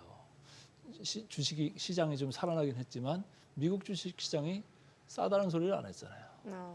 뭐 싸지 않다 이런 느낌으로 얘기를 했잖아요. 그 얘기는 연준이 개입할 가능성이 생각보다는 좀 작다 이렇게 이걸 좀 염두하고 시장을 봐야지 뭐 페드 푸시나 이런 것들이 금방 나올 수 있다 이거는 아닌 것 같아요. 아까도 제가 초반에 말씀드릴 때 하드 데이터들이 그렇게 나오기 전에는 연준이 움직일 리가 없어요. 그 경제 데이터들이 좀 망가져야지 연준이 움직일 텐데 아직까지는 그런 데이터들이 안 나오고 근데 있잖아요. 아직까지는 관세가 반영이 안 돼 있는 그렇죠. 데이터들이고 이제 사재기한 데이터니까 네, 그렇죠. 이제 그게 확 나빠질까봐 다들 이제 걱정을 하고 있는 상황에서. 근데도 그 주식 시장은 조금씩 올라왔잖아요. 그쵸. 너무 많이 근데 올랐죠. 이제 그런 것 치고는 너무 네. 많이 올라온 감이 있죠. 그래서 조금 지켜봐야 될 뭐 지금 타이밍상으로 그렇다. 그리고 이미 뭐 뭐 아주 지난번 같이 이렇게 비싸지는 않지만 싸지도 않은 그런 미국 시장이다. 그래서 저는 좀 조심스럽게 보는 게 맞다 이렇게 보고 있습니다. 네. 100일 되는 날 무슨 얘기를 할 것 같으세요? 뭐 자기 잘했다고 뭐 맨날 잘난 척하는 사람이잖아요. 네. 자기 플렉서블하다고 뭐. 네. 예? 근데 제가 볼 때는 지금 데이터를 보면은 뭐 취임하고 나가지고 지금 미국 주식시장이 어디 신문 기사에도 났던데 차트가 있으면 좋겠습니다만은 그 보면은 성적이 제일 안 좋은 것 같아요. 최근에 취임한 대통령들 중에서 성적이 이렇게 좋지 않을 수가 화면에 나오네요. 없어요. 아 지금 화면에 나오나요? 트럼프가 8.7% 이렇게 취임하고 나서 떨어졌는데 100일. 딴 데들은 지금 다 괜찮잖아요. 바이든도 10.9%. 그 전에 뭐 트럼프 일기 때 뭐 5.3% 이렇게 올랐습니다만 이번에가 최악인 것 같아요. 근데 너무 자기 본인한테 좀 취해서 누구 얘기를 듣는지는 몰라도 참 이상한 얘기만 듣고 너무 주관이 점점 강해지고 있다. 이런 생각이에요. 좀 귀를 열고 세상을 좀 봐야 되는데 지금 우려되는 얘기는 조금 한 달만 지나면 이제 중국에서 수입 물량이 없으면 지금 가판 때 진열 때 성통 물건이 기업다면서요. 없어질 수도 있다는 네. 얘기를 하잖아요. 코로나 때처럼 될 수 있다 이렇게 네. 이제 경고를 막 하고 네, 있죠. 그러면은 네. 어떻게 되겠어요? 물가나 뭐 경제나 올라가죠. 이런 게. 네. 그 지금 난리 나기 직전인데도 아직도 뭐 지금 좀 낙관을 하면서 잘 되고 있다. 뭐 중국하고 잘 되고 있다. 자꾸 이렇게 얘기를 하는데 옛날에 일기 때 중국이 좀 당해봤잖아요. 네. 그러니까 중국이 이 수를 다 좀 보면서 알고 있는 것 같아요. 그래서 이번에는 안 당한다 이런 생각이고 아니, 생각을 해보세요. 미국에서 지금 팔리고 있는 물건 중에서 중국만큼 지금 싸게 만드는 나라가 어디 이렇게 많나요? 없죠. 몇 군데 없어요. 베트남이나 캄보디아나 스리랑카나 뭐 의류나 뭐 이런 것들만 좀 들어오고 전자제품 좀 들어오는 이런 정도지. 중국 제품을 예를 들어서 관세를 145%를 매기네, 245%를 매기네 해도 중국 제품이 아마 제일 쌀 거예요. 그런 정도의 가격 경쟁력이고 미국에는 공장이 없는데 이걸 어느 천년의 제조업 중국을 갖다가 뭐 죽일 생각으로 그걸 공장 만들어서 어느 천년에 만들겠어요. 제가 볼 때는 너무 가도 너무 많이 갔다 이런 생각. 그래서 이제 베센트가 이제 빅딜 얘기하면서 이제 미국은 제조를 할게 너네는 소비를 키워라 이렇게 얘기를 하면서 그 빅딜을 이제 성사해야 된다. 이게 너도 좋고 나도 좋은 거다. 근데 그건 이제 자기들 생각인 거고 또 중국 생각은 또 다른 거잖아요. 니들 요번에 그랬어?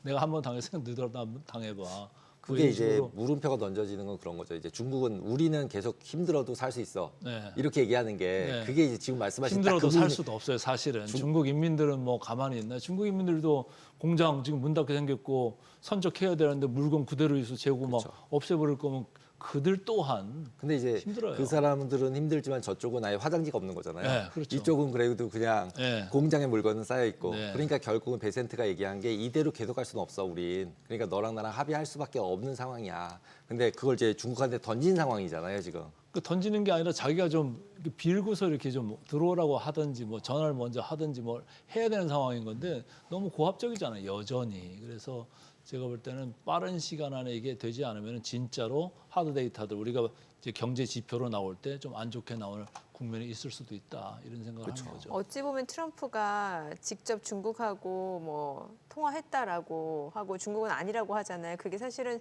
중국한테 좀 빨리 연락 줘 이런 메시지일 수도 있겠네요. 충분히. 메시지를 지금 몇 번을 보냈잖아요. 트럼프가. 예. 한두 번이 아니잖아요. 네. 계속 뭐 공은 그쪽으로 넘어갔으니까 좀 네. 잘 좀 해줘. 네. 안 오잖아요. 근데 메아리가 없잖아요 지금. 없죠. 예, 전혀 없어요. 그래서 제가 볼 때는 이번엔 조금 전략이 좀 틀렸다라는 거고 국내 여론도 지금 안 좋아지고 있잖아요. 아, 지지율 미국에서? 자체. 지지율이 떨어지고 네, 있죠. 지지율이 네. 지금 막 떨어지고 있고 특정 뭐 예를 들어서 관세도 지금 잘못됐다고 하는 게 60%가 넘어가고 네. 있고 뭐 경제도 좀 안 좋아질 거라는 거고 물가 쪽에서도 지금 문제가 있다. 이런 것들이 각 분야를 봤을 때 다 60%를 초과하는 정도로 지금 안 좋게 보고 있어요. 걷다가 지지율 또한 30%에서 계속 이렇게 쪼그라들고 있으니까 지금 트럼프로서는 이게 입지가 지금 단단하지가 않은 거예요. 내년 당장에 이제 중간 선거 다가오고 있는데 그런 면에서도 공화당 내부에서도 매일 가서 뭐 얘기를 하겠죠. 하는데 이 사람도 이제 내뱉은 말이 있으니까 명분이 좀 있어야 되는데 뭔가 좀 중국에서 받아주는 척이라도 좀 하면은 어떻게 좀 해보겠는데 지금 아무것도 안 하고 있으니까 가서 무릎 꿇자니 좀 그렇고 안 꿇자니 그렇고 지금 그런 국면인 것 같아요. 그나마 다행히 미국 국채 수익률이 조금 10년물 기준으로 많이 조금 내려왔죠. 진정이 4.2 정도로 됐고 내려왔죠. 해서 그나마 면은 조금은 살아났는데 이게 만약에 지난번에 올라가듯이 뭐 4.5, 4.6 가는 식으로 막 이렇게 갔다고 치면은 진짜 면이 상했겠죠. 근데 그 바람에 이제 베센트 장관이 키를 좀 네, 쥐는 그나마 이제 쥐었죠. 이쪽 강경론자에서 이제 시장론자 네. 쪽의 말을 이제 듣기 시작을 한 건데 저는 더 들어야 된다고 봐요. 예, 말이 안 되는 지금 걸 계속 우격다짐으로 좀 밀고 온 건데 제가 볼 때는 시장을 이길 수는 없을 거다. 저는 그렇게 봐요. 그게 자본주의가 됐든 공산주의가 됐든 시장을 이길 수가 없습니다. 그래서 시장의 말에 시장의 메시지에 많이 귀를 기울여야 하겠다 이렇게 보고 있습니다. 그러다 보니까 지금 좀 전에 저희 화면에 나왔습니다만 그 미국 트럼프 대통령 지지율 현황에 대해서 뭐 워싱턴 포스트라든지 CNN 사실 뭐 이 두 언론이 트럼프 대통령한테 그렇게 우호적이진 않잖아요. 원래부터가. 예, 특히나 워싱턴 포스트. 네. 그러니까 트럼프 입장에서 믿고 싶지 않을 것 같긴 한데. 예. 그러니까 다 페이크라고 그러는 거 아니에요. 네. 자기한테 네. 불리하면 다 페이크예요. 근데 워싱턴 포스트만 그러고 뭐 CNN만 그렇나요? 전 세계 대통령들도 다 그렇게 얘기하고 있고 네. 내부에서도 그렇게 얘기하잖아요. 민주당도 다 그렇게 얘기하고 공화당 일부에서도 그렇게 이야기를 하고 있을 거고 말이죠. 그래서 그런 거를 너무 부정하는 게 좋지 않다. 시장의 얘기를 기울이지 않으면은 이게 산으로 가버릴 가능성이 진짜 있는 거예요. 그거를 사실은 시장은 조금 이제 두려워하고 있는 건데 그러니까 아까 제가 말씀드릴 때 네. 이게 조정장이 아니고 약세장에 이미 들어와 있다라는 거예요. 예를 들면은 미국에서 우리 뭐 현대자동차 잘 팔린다고 하지 않습니까? 네. 1분기 실적도 되게 좋았잖아요. 네. 네. 근데 2분기에 들어오면 안 좋아질 거라고 생각하면서 주가가 아주 박살이 한번 밀렸잖아요. 그런 이유는 미국에서 미국 시장에서 생산하는 자동차의 생산 대수가 관세 이런 거의 영향으로 앞으로 한 9% 정도 줄 거다 이런 얘기를 하잖아요. 그 GDP가 줄 수도 있는 얘기가 쭉 나오는 거예요. 그러니까 이런 거 아주 단적인 예지만은 이 트럼프가 이런 시장에서 지금 어떻게 다이내믹스가 변화가고 있는가를 정확하게 들어야 돼요. 들으면은 아니 그렇게 줄면은 어떻게? 그리고 가격은 또 올라가고 그럼 진짜 스태그플레이션 가능성이 있는 거잖아요. 그럼 그런 위험에 대해서 좀 알아야 되는데 경제를 좀 전공을 안 한 것도 있지만은 좀 또 공부를 해야 될 것 같아요. 그래도 사업을 하셨어서 제일 잘 알지 않을까요? 그 사람은 뭐 특히 부동산만 이자율. 했으니까 금리만 생각하고 온 그쵸. 거고 금리만 무조건 낮추면은 나 부동산에서 건물 비싸게 팔 수 있으니까 그쵸. 자기한테는 네. 좀 네. 금리는 좀 알겠죠. 그걸 알겠죠. 근데 금리를 잘 알면 나머지 경제도 솔직히 아니 금리만 아는 것 같아요. 금리만 아는 것 같아요. 아, 전체적인 다이내믹스나 국제 경제학 특히 이쪽은 되게 모르는 것 같아요. 그래도 베센트가 옆에서 이렇게 잘 얘기를 해주고 그 있지 사람들은 않을까요? 채권쟁이잖아요. 채권만 많이 하는 그분도 금리만 많이 하는 분이에요. 자본시장이라는 게 채권도 있고 주식도 있고 외환도 있잖아요. 그러니까 한쪽에 좀 가서 이제 그것만 많이 보는 분인 것 같고 지난번에도 말씀드렸습니다만 트럼프 일가가 그런 건지는 몰라도 나오는 신문지상의 보도 같은 거 보면은 자기 재산의 60%가 미국 국채 이쪽에 가 있는 거 아니냐 이런 얘기가 있었잖아요. 그래서 금리를 좀 많이 보는 경향이 있는데 세상은 금리뿐만이 아니고 전체적으로 뭐 미국 달러, 환율 그런 것도 많이 봐야 되고 주식시장 돌아가는 것도 상당히 많이 봐야 된다. 왜? 미국에 지금 401k 가지고 사는 사람들이 다 하고 50% 이상의 주식에 지금 들어가 있잖아요. 그래서 근데 여기가 주가가 이렇게 100일밖에 안 되는데 이렇게 막 10% 남짓 빠져가지고 있는데 누가 좋아라 하겠습니까? 당연히 나중에 중간선거 가면 저는 필패일 거라고 보고 그거에 위기의식을 느끼고 있다면 당연히 현실을 감안해서 빨리빨리 좀 현실화를 하면서 조금 이 관세를 급격하게 하향 조정해야 되는 거 아니냐 이런 생각을 하는 거죠. 그러면 하향할 거라고 기대하고 계신 거네요. 저는 이제 맥스 최악을 다 그 사람이 맞다. 걸어놨기 때문에 그거보다는 내려오죠. 근데 얼마나 하향할 거냐가 문제겠죠. 예를 들어서 저는 사실은 기본 관세 그냥 10% 정도만 했으면 좋겠어요. 근데 그게 아니고 25%다, 뭐 30%다. 이건 좀 저는 과다하게 보는 거예요. 왜? 아니 20%, 30% 한다고 미국에서 만들 수 있냐고요. 못 만들잖아요, 그죠? 근데 그렇게 해주면은 그걸 누가 내나요? 부담을? 그 관세에 대한 부담을 누가 할까요? 소비자들이 소비자가 부담하는 거예요. 네. 근데 또 소득세는 깎아준대. 이게 뭐예요? 한쪽에서는 부담하고 조삼모사죠. 한쪽에서는 원래. 감세해주고. 감세해주고 네. 무슨 쓸데없는 혼란이냐 이거죠. 그러니까 제가 볼 땐 빨리 정상화를 시키는 쪽으로 가는 게 맞다 이렇게 보는 거죠. 네, 그러면 이제 우리나라랑 미국이랑 지금 이제 협상을 하고 있는데 거기에 이제 환율 얘기를 안 했었는데 환율 얘기가 들어왔잖아요. 그래서 이 환율 얘기가 들어온 거는 되게 크게 봐야 될 것 같은데 별로 그렇게 뉴스에서 크게 다루고 있지는 않은 것 같아요. 환율이 조금 저희가 항상 그 문제시 됐었잖아요. 그렇죠. 항상 우리가 그 항상 우리 조작국이었는데 관찰국이고 관찰 대상국 이렇게 해가지고 그게 이제 환율 보고서가 매년 이제 4월하고 10월 1년에 2번씩 이렇게 나오는데 이제 보면은 항상 보면은 우리나라, 일본, 중국, 대만, 싱가포르, 베트남, 독일 지난번에도 7개국이 이렇게 관찰 대상국으로 들어갔잖아요. 그 보면은 환율이 계속적으로 우리나라도 보면 지금 보세요. 지난 10년간 우리나라 환율 보면 매년 한 2, 3%씩 계속 절하가 돼요.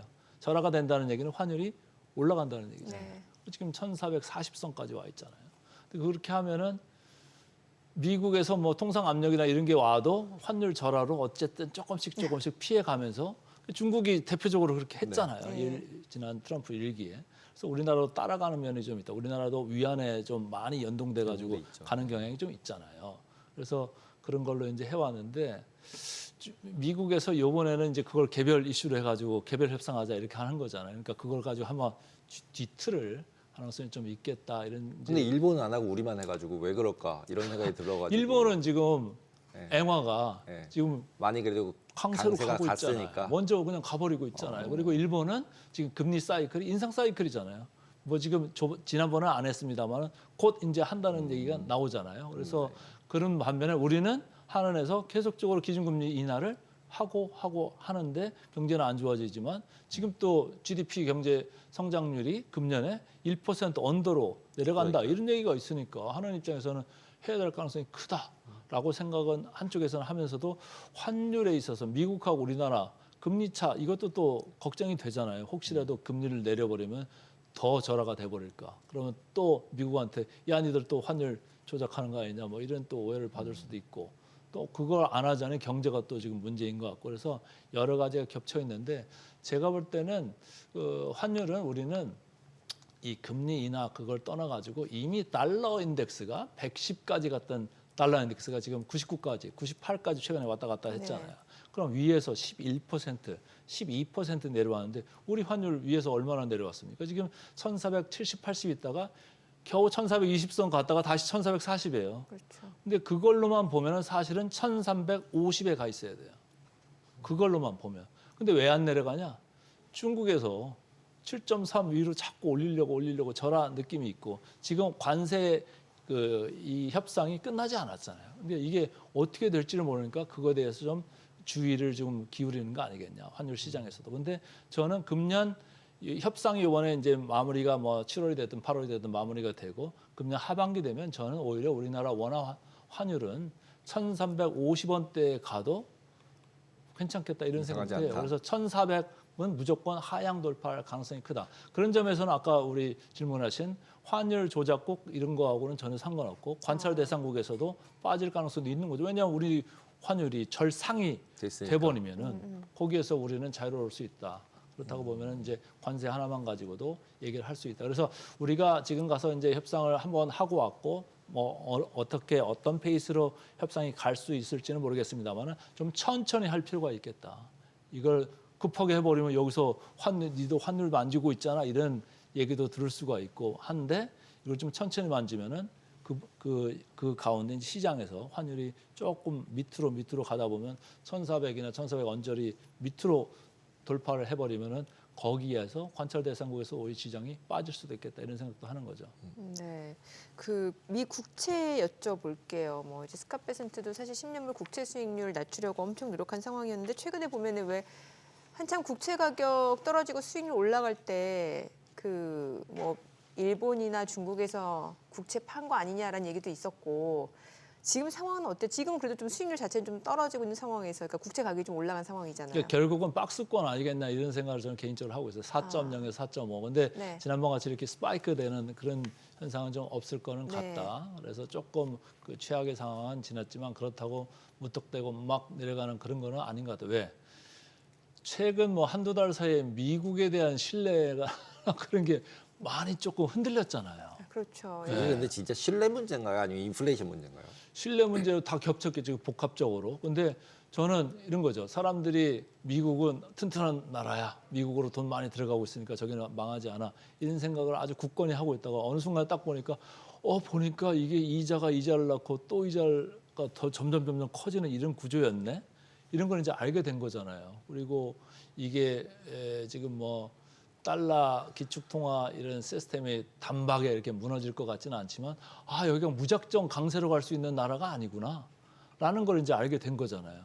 그러면서 전부 다 안전통화로 이제 치부되는 뭐 앵화나 스위스 프랑이나 이쪽으로 이제 일부 가고 또 중국에서 국채 이렇게 하면서 야 우리 이쪽에서도 좀 딴 데로 금이나 뭐 이런 걸 갈 수도 있는 거고 아니면 헤지 펀드들이 좀 얻어 터진 거로 뭐 이렇게 깔 수도 있는 거고 그래서 여러 가지 요인이 복합돼 있다 이런 생각을 해요. 그래서 거기서 이제 흔들려 버린 건데 미국 국채 수익률은 아무래도 경기가 나빠지는 면에서는 슬슬 내려올 수가 있는 거고 인플레이션을 생각하면 더 올라갈 요인이 있는 거고 그러니까 페드한테 자꾸 금리 인하를 하라고 그러는데 야 데이터 좀 보고 하자 이런 거잖아요. 우리가 그냥 주관적으로 볼 때는 아이고 경기가 나빠질 거는 같은데 근데 또 금리도 저기 인플레이션도 있을 것 같잖아요.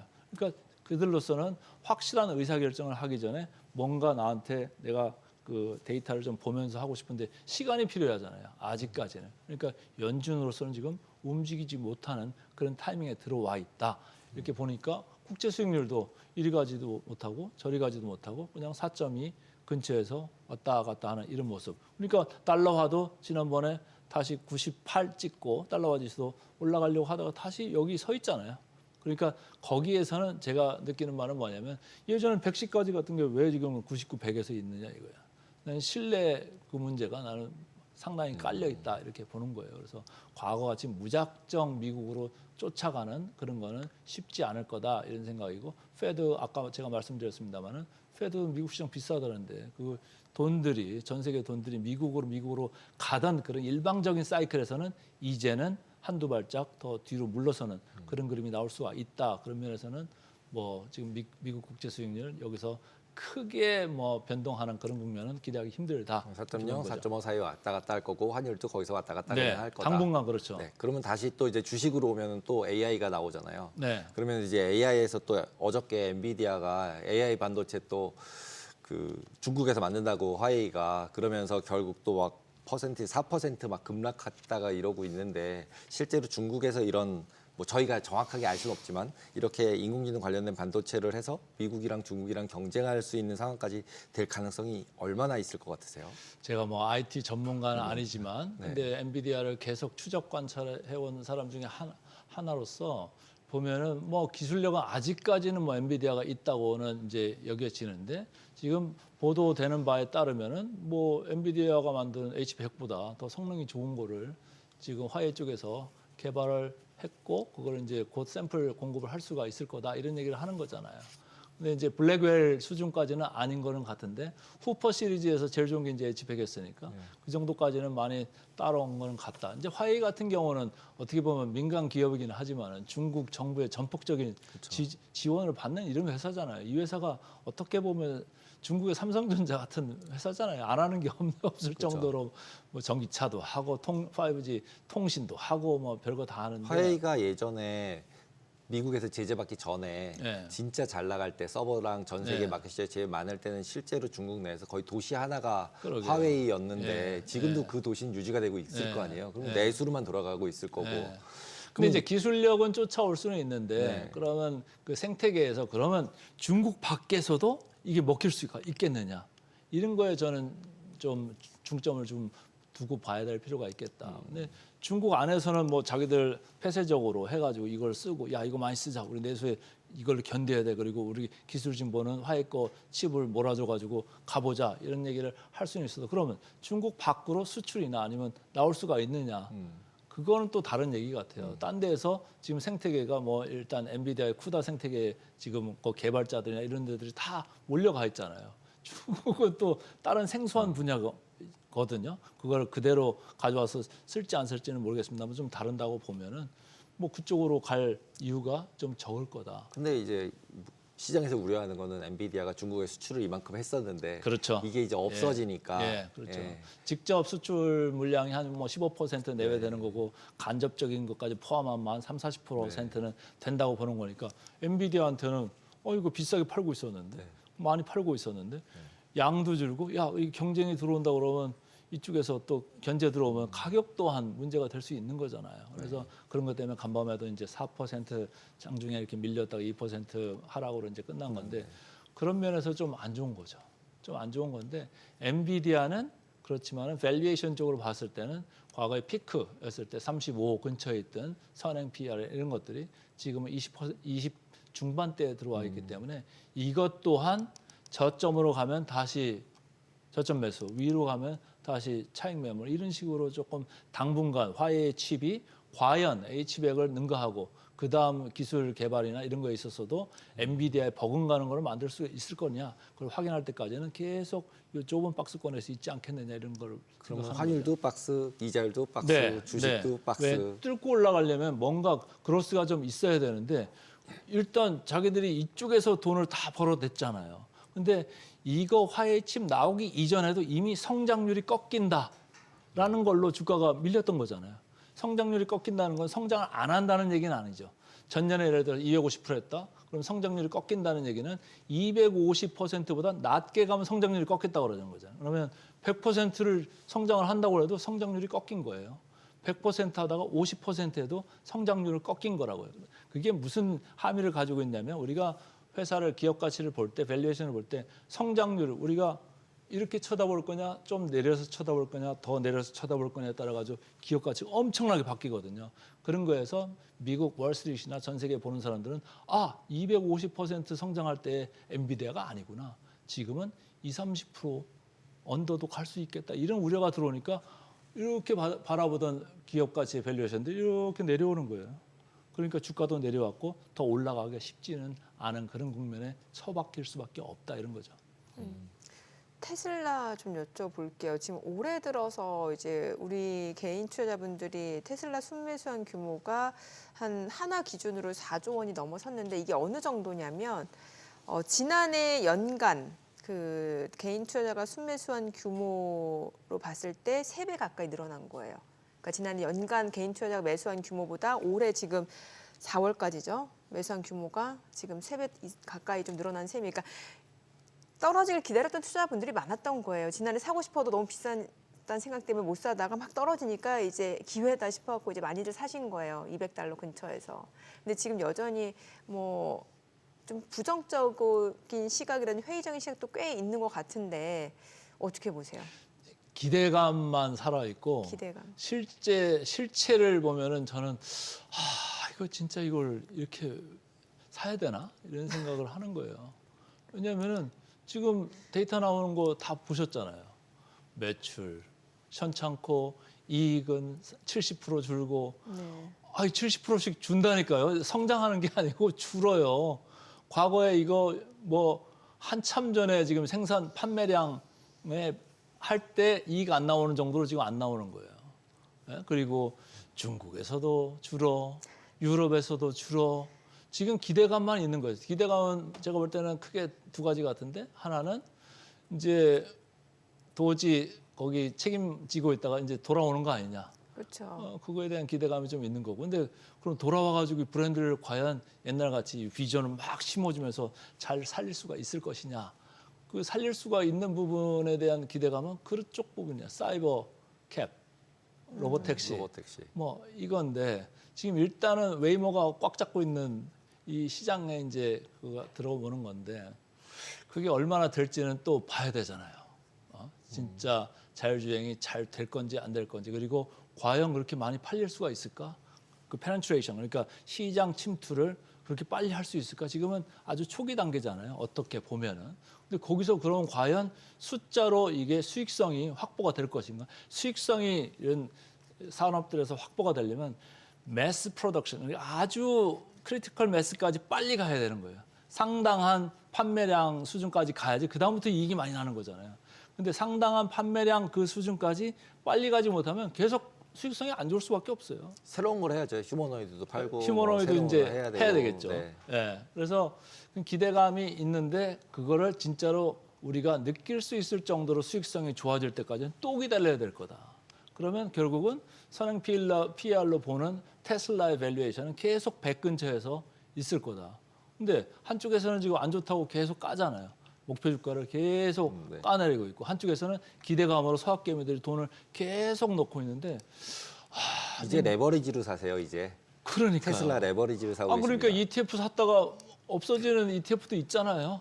뭐 있을 수 있죠. 3배, 3배짜리가 세 배수. 3배짜리가 30% 빠지면 없어지죠. 네, 없어지는 거. 지난번 같이 이렇게 네, 네. 가면은 그냥 없어지는 거예요. 그래서 그런 위험이 도사리고 있음에도 불구하고 뭐 들어가는데 서학개미들이 나이들이 우리가 생각하는 나이보다 좀 낮다는 이제 신문 보도들이 있잖아요. 20대. 30대 이런 분들이 좀 많아지고 있어요. 근데 20대, 30대 분들은 자금이 그렇게 많지는 않을 것 같은데 그래서 들어오시는 것 같아요. 그래서 그래도 빨리 사줘요. 벌려고 3배수로 막 질르는 거죠.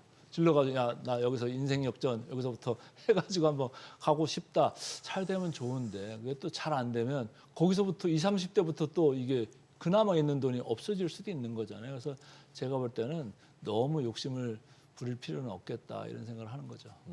아니, 지금 대표님 얘기 들으면 뉴욕 증시에서 희망을 찾기가 쉽지가 않아 보이는데. 저는 그렇습니다. 저는 아, 그래요? 오히려 미국 증시에 대한 기대를 갖기보다는 우리나라 증시가 저는 훨씬 더 매력적일 거다. 특히 하반기 넘어가면서는 훨씬 더 좋을 거다. 왜 굳이 가서 그걸 하고 있냐? 아까 제가 말씀드렸잖아요. 그 이미 원화 환율. 그럼 가신 분들은 어떻게 해요? 가신 분들 빨리 이익 실현해야죠. 지금 최근에 좀 올라왔잖아요. 아, 근데 테슬라 기준으로 지난 한 달 수익률을 보면은 다른 M7보다 훨씬 좋아요. 그렇죠. 한 15% 올랐죠. 예. 찍고는. 오히려 올랐어요. 한 바닥에서 달 사신 기준으로. 분들은 이미 파셨을 바닥에 거예요. 사는 분들은 훨씬 더 많이 올렸고 다른 M7보다는 훨씬 수익률이 좋습니다. 그거 왜 좋아요? 기대감이 막 들어간 거잖아요. 우리나라 또 서학개미가 막 들어가서 이거 많이 올리는 빠져서 것도 많이 있어요. 빠져서 그랬죠. 예, 이제 많이 50 빠져서. 예. 근데 그러니까 지금 환율도 또 다시 1,440선으로 올라갔잖아요. 그러니까 8개를 주고 그나마 환율이 1,420에서 그걸 환전하면은 우리나라 원화는 좀 덜 들어올 테니까. 그래서 어쨌든 빨리 환전해서 제가 아까 말씀드릴 때 원화 환율 전 1,400 깨고 내려갈 수도 있다고 저는 보고 있다고 말씀드렸잖아요. 그러면 더 환율 내려가서 환전해가지고 더 작아지기 전에 아니면 미국 시장이 다시 조정받기 전에 거기서 팔고 와서 이쪽 사면 오늘 우리 시장 증권주나 이런 거 오르는 거 보셨어요? 그런 게 최근에 계속 오르는 느낌이 나오잖아요. 그게 왜 그럴까요? 아무래도 시장이 조금 위쪽을 뭔가 근거를 지금 마련을 하고 있다. 저는 그렇게 보고 있는 거예요. 그래서 저는 서학개미 분들은 죄송하지만 빨리 빨리 와야 올라가면 돼요? 차익 실현하고 아, 국장으로 와야 지능순인가 이제 올해는. 예, 국장 중에서도 시장이 활성화될 거다라고 그런 생각들이 많고 뭐 상법 개정안이나 이런 게 더 강화된다고 보고 배당 분리과세 이런 얘기도 지금 나오고 있잖아요. 그런 게 나오고 기업 지배구조 좋아진다고 생각하는 분들이 많아질 거라고 저는 보는데 그런 생각에 기초한다면 저는 미국 시장보다는 한국 시장 봐야 된다는 그런 생각을 많이 하고 있습니다. 오늘 그 코너가 뉴욕 인사이트인데. 아니 왜냐하면은 프로핏 테이킹 그러니까 차익을 잘 실현하는 것도 좋은 전략이죠. 네, 맞아요. 맞습니다. 맞습니다. 맞아요. 지금 네. 네, 차익을 어떻게 실현을 해서 다음에 어디로 가야 되는지. 네. 네. 오늘 내용 잘 들었습니다. 고맙습니다. 네, 감사합니다.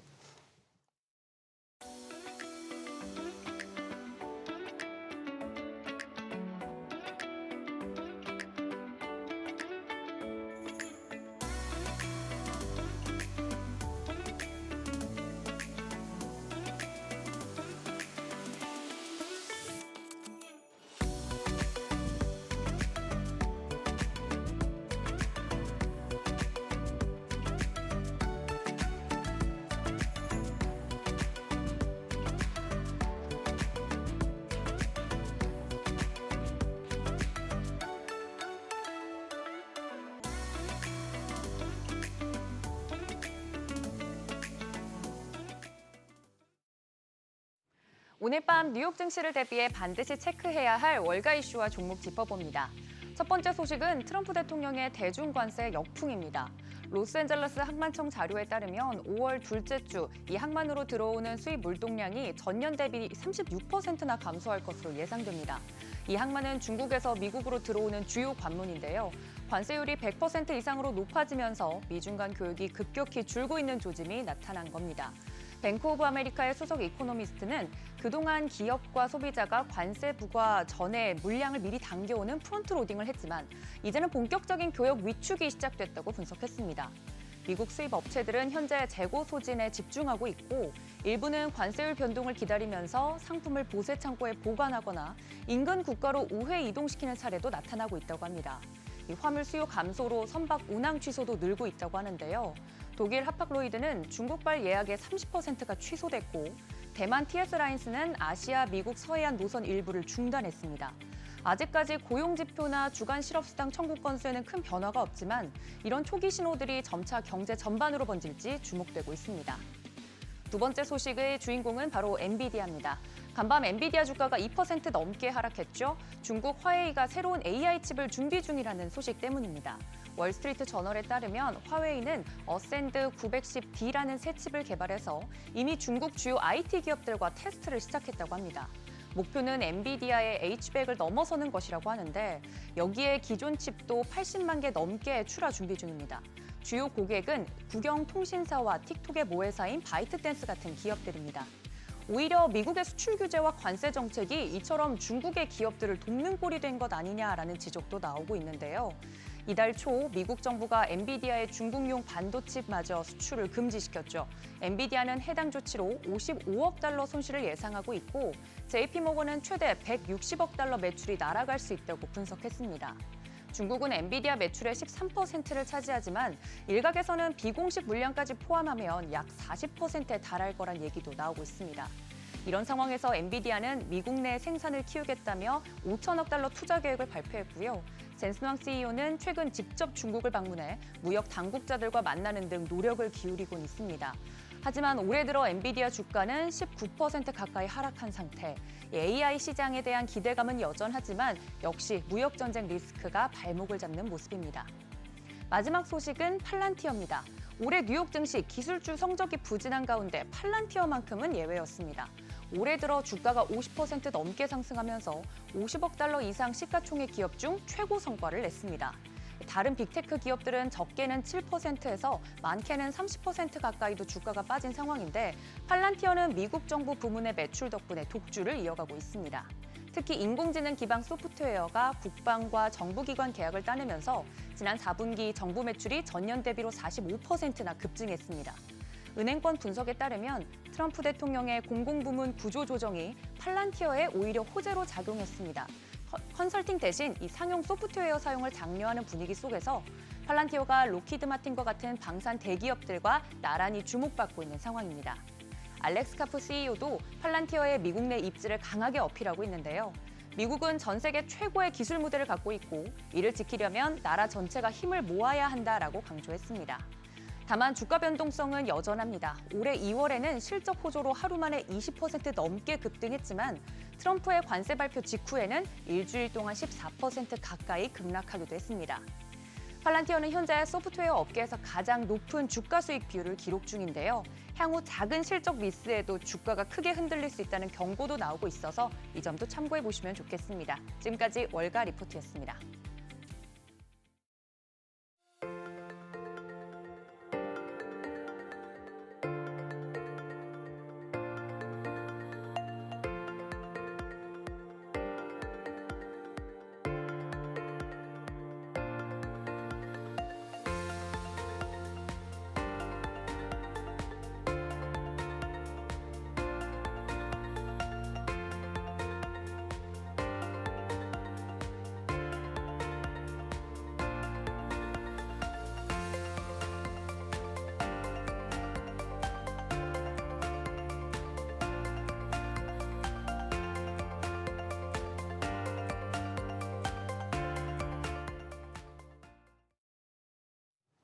AI 시대가 본격적으로 열리고 미국 내에서는 데이터 센터 확산이 계속되고 있습니다. 또 중국과 AI 패권을 두고 경쟁하는 미국, 트럼프 대통령은 갈수록 커지는 전력 수요에 대응하기 위해서 소형 모듈 원전이죠. SMR에도 주목하고 있고요. 또 우리나라와 미국의 SMR 관련 협력 기대감도 커지고 있습니다. 네, 오늘은 IM증권 리서치본부 기업분석실 이상원 부장 모시고 자세한 이야기 들어보도록 하겠습니다. 어서 오세요. 예, 안녕하십니까. 네, 최근에 나온 소식부터 좀 짚어볼게요. 지금 이제 한국수력 원자력, 그러니까 한수원이죠. 이제 다음 달 체코 원전 수주 최종 계약 체결이 유력하다라고 하는데 2009년 그 바라카 원전 이후 지금 두 번째 해외 원전 수출 달성이라면서요.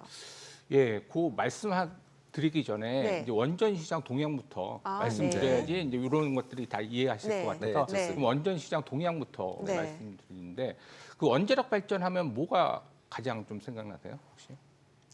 원자력 발전이요? 네. 이렇게 사고 나면은 뭔가 그 방사성 원소 크게 유출되는 그런 사고. 그렇죠. 예. 안전성이죠. 그렇죠. 그래서 원자력에 대한 뭐 르네상스가 있을 때도 있었고 원자력이 거의 암흑기가 있었을 때고 네. 그게 이제 안전성 문제인데 그렇죠. 그 원전 사고가 처음에는 어디서 일어나면 미국에서 그 3마일 섬이 있는데 네. 거기에 2호 1기와 2기 있는데 2기에서 네. 원전 사고가 발생되면서 원전 사고가 발생되면은 정부에서는 원자력 발전에 대한 규제를 강화시키는 거죠. 네. 그러면서 미국 같은 경우에는 지금 96기가 지금 원전이 가동되고 있는데 그 중에서 거의 90% 이상이 거의 그 80년대 이전에 졌던 거고 최근에 이제 보글 3호기, 4호기가 졌었는데 그만큼 미국에서는 이제 규제가 강화되면서 원전이 조금 슬로우했었고 네. 그 다음에 또 잘 아시겠지만 1986년도에 체르노빌 원전 사고가 그렇죠. 발생이 됐습니다. 예. 그래서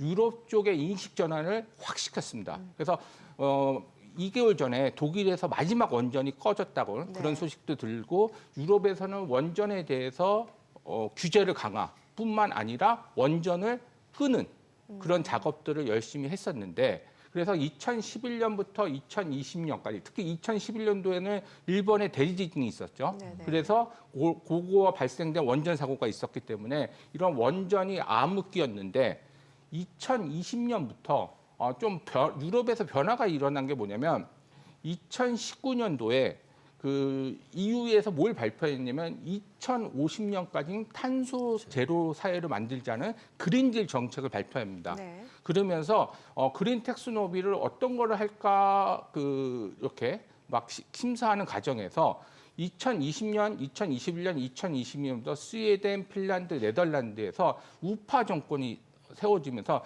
그동안 좌파 정권은 법으로 원자력을 금지했었는데 우파 정권이 세우면서 그 원자력에 대한 그 제한법을 다 풀어주는 그런 부분이 되면서 급기야는 2022년 7월 달에 네. EU에서는 그린 텍스노비에 원자력 발전소를 끼는 그런 부분이 있으면서 유럽에서는 원자력 부흥이 일어났죠. 그 와중에 체코도 2022년 1월 달에 우리 원전에 대해서 짓기 위해서 2030년까지 짓기 위해서 이제 발주를 계획을 했는데 여기서 이제 중요한 포인트가 뭐냐면 체코 원전과 중요한 포인트는 뭐냐면 2022년 2월 24일 날 무슨 우크라이나 사태가 일어나면서 유럽에서는 어떤 식으로 바뀌었냐면 민주주의와 공산주의의 대결로 바꿔갔습니다. 이걸 왜 말씀드리냐면 2022년 1월 달에 체코 원전에 대해서 하겠다고 서류를 제출한 국가가 5국가인데 네. 중국, 러시아, 한국, 그다음에 프랑스, 미국 이렇게 5개 국가인데 2월 24일 날 우크라이나 사태가 일어나면서 자연스럽게 중국하고 러시아는 체코 정부에서 배제를 시켰습니다. 그 이후에 이제 세 나라가 격돌을 한 거죠. 네. 결론적으로. 근데 이 원전 시장이 우리나라가 조금 유리할 수 있는 게 뭐냐면 원전을 할 수 있는 국가는 제한돼 있어요. 그러면 지금 원전 수가 제일 많은 국가가 아까 말한 대로 미국이 96기 정도 네. 가지고 있고 100메가와트, 100기가와트 정도 가지고 있고 그 다음에 두 번째는 프랑스. 프랑스가 거의 한 60기 정도 가지고 있고 그 다음에 이제 중국이 58기 정도 가지고 있고 그다음에 러시아가 33기, 그다음에 일본이 한 31기, 그다음에 우리나라가 26기. 네. 그래서 일본은 원래 이제 원자력 발전은 질 수 있는데 이제 그 대지진 이후에 좀 슬로우 됐고 그래서 질 수 있는 나라는 한국, 미국, 그다음에 프랑스, 그다음에 러시아, 중국인데 아까 제가 말씀드린 대로 러시아, 중국은 좀 배제하는. 물론 이제 다른 뭐 공산국가라든지 그런 뭐 아프리카라든지 뭐 그렇게 했을 때는 중국하고 러시아가 진출할 수 있겠지만은 좀 이런 민주주의 국가에서는 좀 들어가기가 힘든 구조인데 아까 말한 대로 경쟁이 제한된 구조다. 그렇게 하는데 이번에 체코 원전이 5월 달 정도에 계약을 앞두고 있습니다. 그래서 우선 협상자가 작년 7월 달에 됐고 우리가 우선 협상자로 대상된 요인에 대해서 잠깐 말씀드리면 그 원전의 가장 중요한 거는 가격도 그렇고 성능도 그렇지만 더 중요한 건 뭐냐면 납기입니다. 납기. 예. 예. 그래서 최근에 미국 보글 원전 3, 4호기도 그렇고 웨스팅하우스에서 했는데 그다음에 프랑스의 EDF 지금 짓고 있는 것도 그렇고 거의 납기가 보통은 한 10년 그 정도 걸리는데 거의 15년, 16년 늘어지는 거죠. 네. 여러 가지 공급망 사태는 그런 부분이 있는데, 근데 우리나라 같은 경우는 바라카 원전은 2011년에 착공했는데 네. 4기입니다. 1호기, 2호기, 3기. 그래서 2021년부터 준공하면서 한 해씩 2022년 2호기, 2023년 3호기, 2024년 4호기 준공하면서 한치의 오차도 없이 딱 납기에 준수를 했습니다. 이런 국가는 거의 찾아볼 수 없고, 특히 우리나라에서는 당연히 납기를 지키고 있는데 그 바라카 원전 처음으로 수출한 국가에서 납기가 지키니까 체코에서도 만약에 프랑스 EDF랑 두 명이서 이제 격돌을 했었는데 웨스팅하우스는 떨어지고 격돌을 했는데 납기에서는 우리나라가 큰 방점을 줄 수 있다. 그래서 그런 측면에서 지금 한 26조 규모인데 한 5월달 뭐 빠르면 다음 주 아니면 다다음 주 정도에 결정이 될 것 같아요. 최종 계약이 될 것 같은데 그런 측면에서 아까 말한 대로 이제 유럽에서는 이제 원전에 관심이 갖게 됐고. 그 다음에 우리나라도 제한된 경쟁 상대에서 글로벌로 진출할 수 있는 부분이 있기 때문에 충분히 이제부터는 원자력 르네상스가 열릴 수 있다. 그렇게 보시면 될 것 같습니다. 지난번에 어떤 뉴스에서 봤을 때 특허 관련 얘기가 있더라고요. 미국에서 원자력 관련된 거 다 내 거다 원래. 그러니까 니네가 짓더라도 나한테 로얄티 내라. 이래가지고 특허 분쟁 같은 게 있었던 것 같은데 그거는 이런 영향에는 없나요? 그랬죠. 이제 바라카 원전 원래는 이제 그 웨스팅하우스가 우리한테 기술 이전을 해줬고 그 기술의 대해서 우리가 다 지불했다. 그렇기 때문에 우리는 수출할 권리가 있다. 그런 논리죠. 그런데 웨스팅하우스는 아니다. 수출할 때는 지금 한국에서 젖어 있는 거는 우리 특허로 합니다. 그렇지만 수출에 대해서는 아니다. 그래서 계속 주장해왔고 그다음에 2011년도에 어떻게 그럼 바라카 원전은 그렇게 할 수 있냐? 바라카 원전은 대신 웨스팅하우스한테 그 수주 받은 물량의 일정 물량을 줬어요. 뭐 증기기라든지 여러 가지 부분에서 그래서 이제 청사가 된 거고 협의가 된 거고. 그러니까 뭐냐면 이만큼 수주 받았으니까 20몇 조 수주 받으니까 그 중에 뭐 일정 부분은 니네가 해라. 그때 이제 도시바가 이제 웨스팅하우스 가지고 있을 때 그런 부분이었고 이번에는 이제 1월달에 우리 삼자부 장관이 가서 이제 합의를 봤죠. 근데 언론에서 그 합의문은 발표가 안 됐습니다. 근데 언론에서 밝히는 건 뭐냐면 유럽 쪽은 체코는 우리가 하고 유럽 쪽은 웨스팅하우스가 하고 그다음에 중동이나 동남아시아는 우리가 하고 그렇게 하기로 결정이 돼서 왜 그게 알 수 있냐면 우리가 네덜란드라든지 뭐 핀란드라든지 슬로바키아라든지 우리가 이제 진출하려고 제출서를 했는데 그걸 다 철수했습니다. 그래서 그런 걸로 봐서는 이런 분위기가 있고 그다음에 중동 쪽은 지금 준비하고 있는 게 그 바라카 원전이 1기부터 4기인데 5, 6호기에 대해서 이제 조만간에 발주가 나오는데 그거는 이제 우리가 그냥 자연스럽게 하는 거고 그다음에 이제 사우디도 지금 준비를 하고 있는데 그것도 우리가 좀 할 수 있는 부분이 있어서 그렇게 교통 정리가 됐다. 물론 체코 원전에서 26조 받으면 일정 부분은 웨스팅하우스한테 뭐 수주 얼마가 될지 모르지만 줄 겁니다. 결론적으로. 그래서 그런 협정이 맺어졌기 때문에 이제는 더 이상 문제가 없다. 큰 문제는 없다. 예. 우리나라 원전 기술이 어느 정도예요? 사실 이제 보통 강국하면은 스웨덴, 프랑스, 벨기에 이 정도 뽑을 수 있잖아요. 어때요? 아까 제가 말씀드렸듯이 제가 스웨덴은 아니고요. 스웨덴 아니, 아니고 그러니까 제가 미국, 미국, 프랑스하고 한국, 중국, 러시아, 한국만 할 수 있다. 그렇게만. 예, 그 스웨덴은 하고 스웨덴은 원래 2020년에서 2020년대 우파 정권으로 바뀌면서 원래 법상으로 2030년까지 원전을 다 끄는 걸로 했었는데 근데 약간 우리나라도 약간 끊지 않았었나요, 잠깐? 원전 문재인 정부에서 네.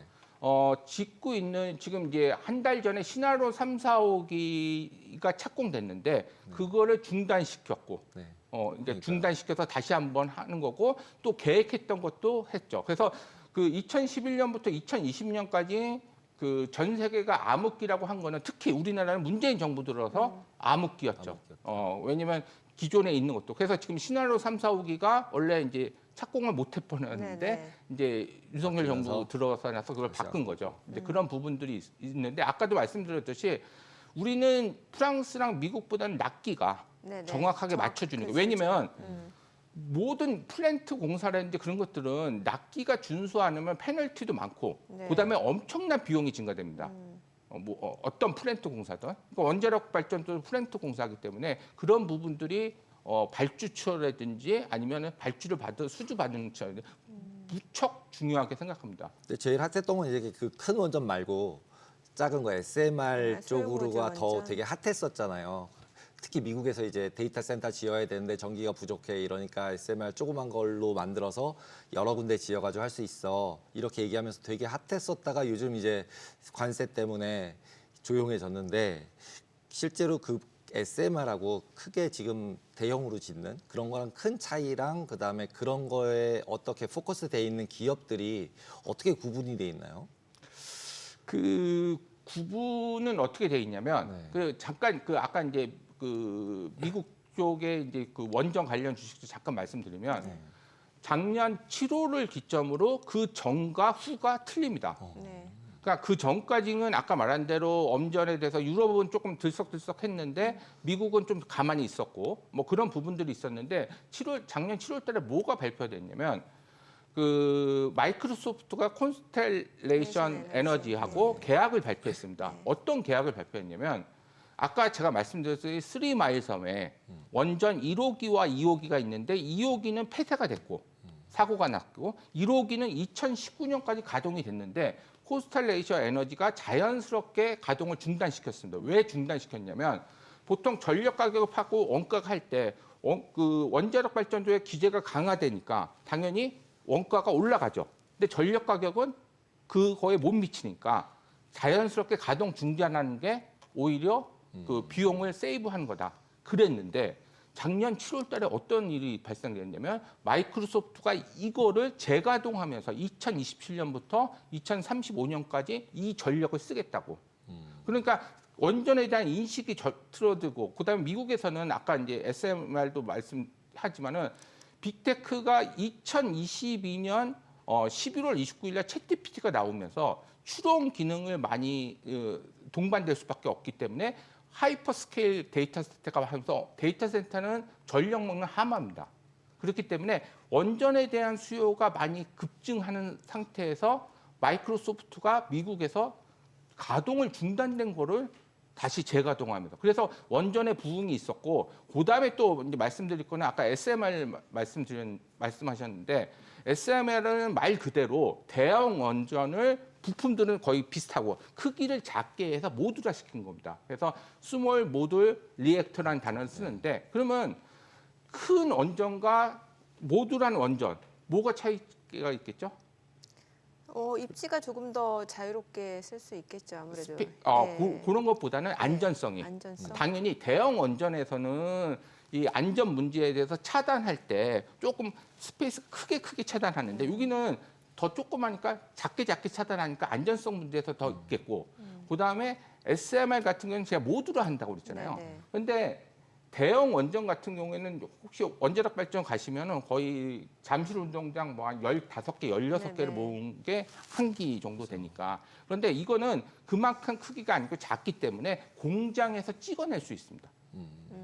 그래서 공장에서 모듈. 찍어낼 수 있기 때문에 더 효용성 있게 할 수 있는 부분이 있다. 그래서 구글 며칠 전에 이제 실적 콘콜에서 구글에서 어젠가 그제 이제 했었는데 거기서 이제 구글 CEO가 나와서 우리는 2020년 대비 지금 오히려 이산화탄소를 더 많이 배출한다. 그렇기 때문에 이걸 타개하기 위해서는 원전을 사용할 수밖에 없다.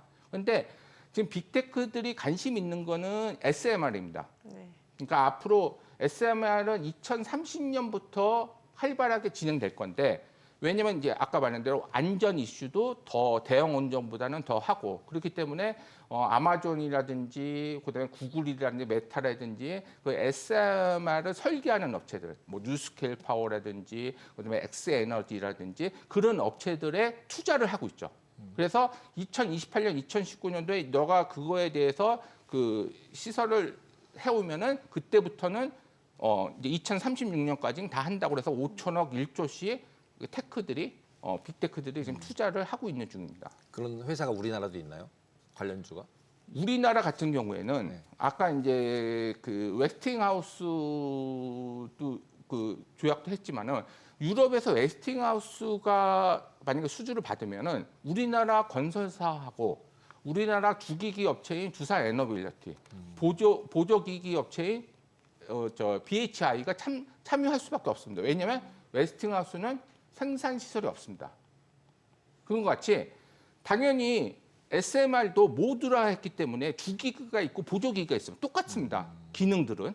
그렇기 때문에 작게 만드는 것뿐이지. 그러면 누가 만들겠습니까? 두산 에너빌리티가 주기기, 엑스에너지의 주기기, 그다음에 여러 가지 뉴스케이퍼의 주기기, 보조기기는 BHI가 만듭니다. 그래서 그 SML이 커질수록 우리의 생산 능력은 커질 수밖에 없어요. 걔네들은 설계 능력만 있는 거고 이제 그 생산 능력이 없기 때문에 그래서 그런 표현도 쓰죠. 이제 두산 에너빌리티는 제가 리포트 제목을 어떻게 썼냐면 SMR의 파운드리 업체가 글로벌 파운드리 업체가 되겠다. 파운드리 업체는 이제 생산해 주는 거잖아요. 그런 것 같이. 그래서 그 미국에는 이제 설계 능력이 있는 업체들, 엑스에너지라든지 그런 이제 오클로라든지 그런 그 뉴스케이퍼라든지 SMR에 대한 설계 능력이 있는 거, 그 업체들이 수주를 받으면 당연히 생산은 주로 우리나라에서 할 수 있다. 이렇게 그리고 아까 말한 대로 5개 국가만 원전을 생산할 수 있기 때문에 그런 장점이 있습니다. 그럼 우리는 생산만 하나요? 디자인을 하는 데는 없어요? 디자인도 지금 준비하고 있습니다. 준비하고 있어요. 예, 그 I 혁신형 SMR이라고 해서 그 예타를 받아서 4,500억 예타를 받아서 한정 기술이 지금 설계를 하고 있습니다. 예타가 뭐예요? 그 예비 타당성. 예비 타당성. 예. 그래서 뭐 금액이 1,000억 이상일 때는 그걸 허가를 받아야지 예산이 나옵니다. 그래서 그거를 받아왔고 지금 진행 중에 있고 우리나라는 2025년까지 설계를 완료하고 그다음에 2028년까지 설계 인가를 받아야 돼요. 모두. 그래서 2028년에 인가를 받으면은 11차 정기본에서는 2034년까지 2기 정도 진다라고 나와 있는데 여기서 중요한 건 뭐냐면 설계 인가를 받으면은 수출할 수가 있어요. 그래서 우리나라에 짓는 것보다는 이제 수출항으로. 누가 인가해줘요? 우리나라 정부가 하나요? 예, 정부가. 그러니까 우리나라도 원자력위원회가 있고 미국도 원자력위원회가 있어서 지금 뉴스케이퍼의 지금 관건은 뭐냐면 지금 77메가와트짜리 6기를 지금 루마니아에 석탄 화력 발전을 대체하는 로파워 프로젝트가 있는데 그게 진행 중입니다. 진행 중인데 이게 원자력위원회 MRC라고 하는데 미국에서 원자력위원회에서 이거를 허가해 줘야 됩니다. 이 설계를 77메가와트를. 그래서 요게 뉴스케이퍼의 그 주가 모멘텀이 될 수 있는 게 7월달에 그 미국의 MRC에서 이거를 인가해 주면은 당연히 상승 모멘텀은 되겠죠. 그런 것 같이 우리나라 정부 원자력위원회에서 2028년도에 그 혁신형 SMR을 인가가 되면은 당연히 이제 수출로 돌리겠죠 그거를. 그래서 그런 부분들이 중요한 포인트가 되겠다 그렇게 보시면 될 것 같습니다. 네, 오늘 내용 잘 들었습니다. 고맙습니다. 네, 고맙습니다. 오늘 일단은 뭐 지금 나온 소식인지 모르겠습니다만 이제 뉴욕타임스 내용 보니까 강경 이민 정책, 그러니까 취임 100일 맞아서 지금 또 행정명령에 서명을 했다는 얘기가 나오고 있습니다. 이제는 관세 그만하고 이민 단속을 이민으로 강화한다고 넘어가나요? 하는데 이게 또 시장에는 또 어떤 영향을 미칠지도 좀 궁금해지는 상황이고 어찌됐건 또 중국과 트럼프 관련된 뉴스가 또 시장에 또 영향을 주지 않을까 싶어요. 네, 그래도 다행히 그 미국 야간 시장에서 나스닥은 상승을 하고 있습니다. 네, 그래도 장중 변동성이 또 워낙 크고 네. 또 오히려 또 장중에 또 낙폭이 컸다가도 또 말아올리는 모습이 있기 때문에 시장에서 어찌됐던 간에 좀 바닥을 확인하고 가려는 심리도 있는 것 같고요. 네, 맞습니다. 저희 방송 중에 전해드린 내용과 관련해서 모든 투자 판단의 책임은 투자자분들께 있다는 점 말씀드립니다. 어느시 오늘 여기까지입니다. 여러분의 모든 경제 SBS 비지가 함께하겠습니다. 저희는 내일 오후 3시에 찾아뵙겠습니다. 고맙습니다.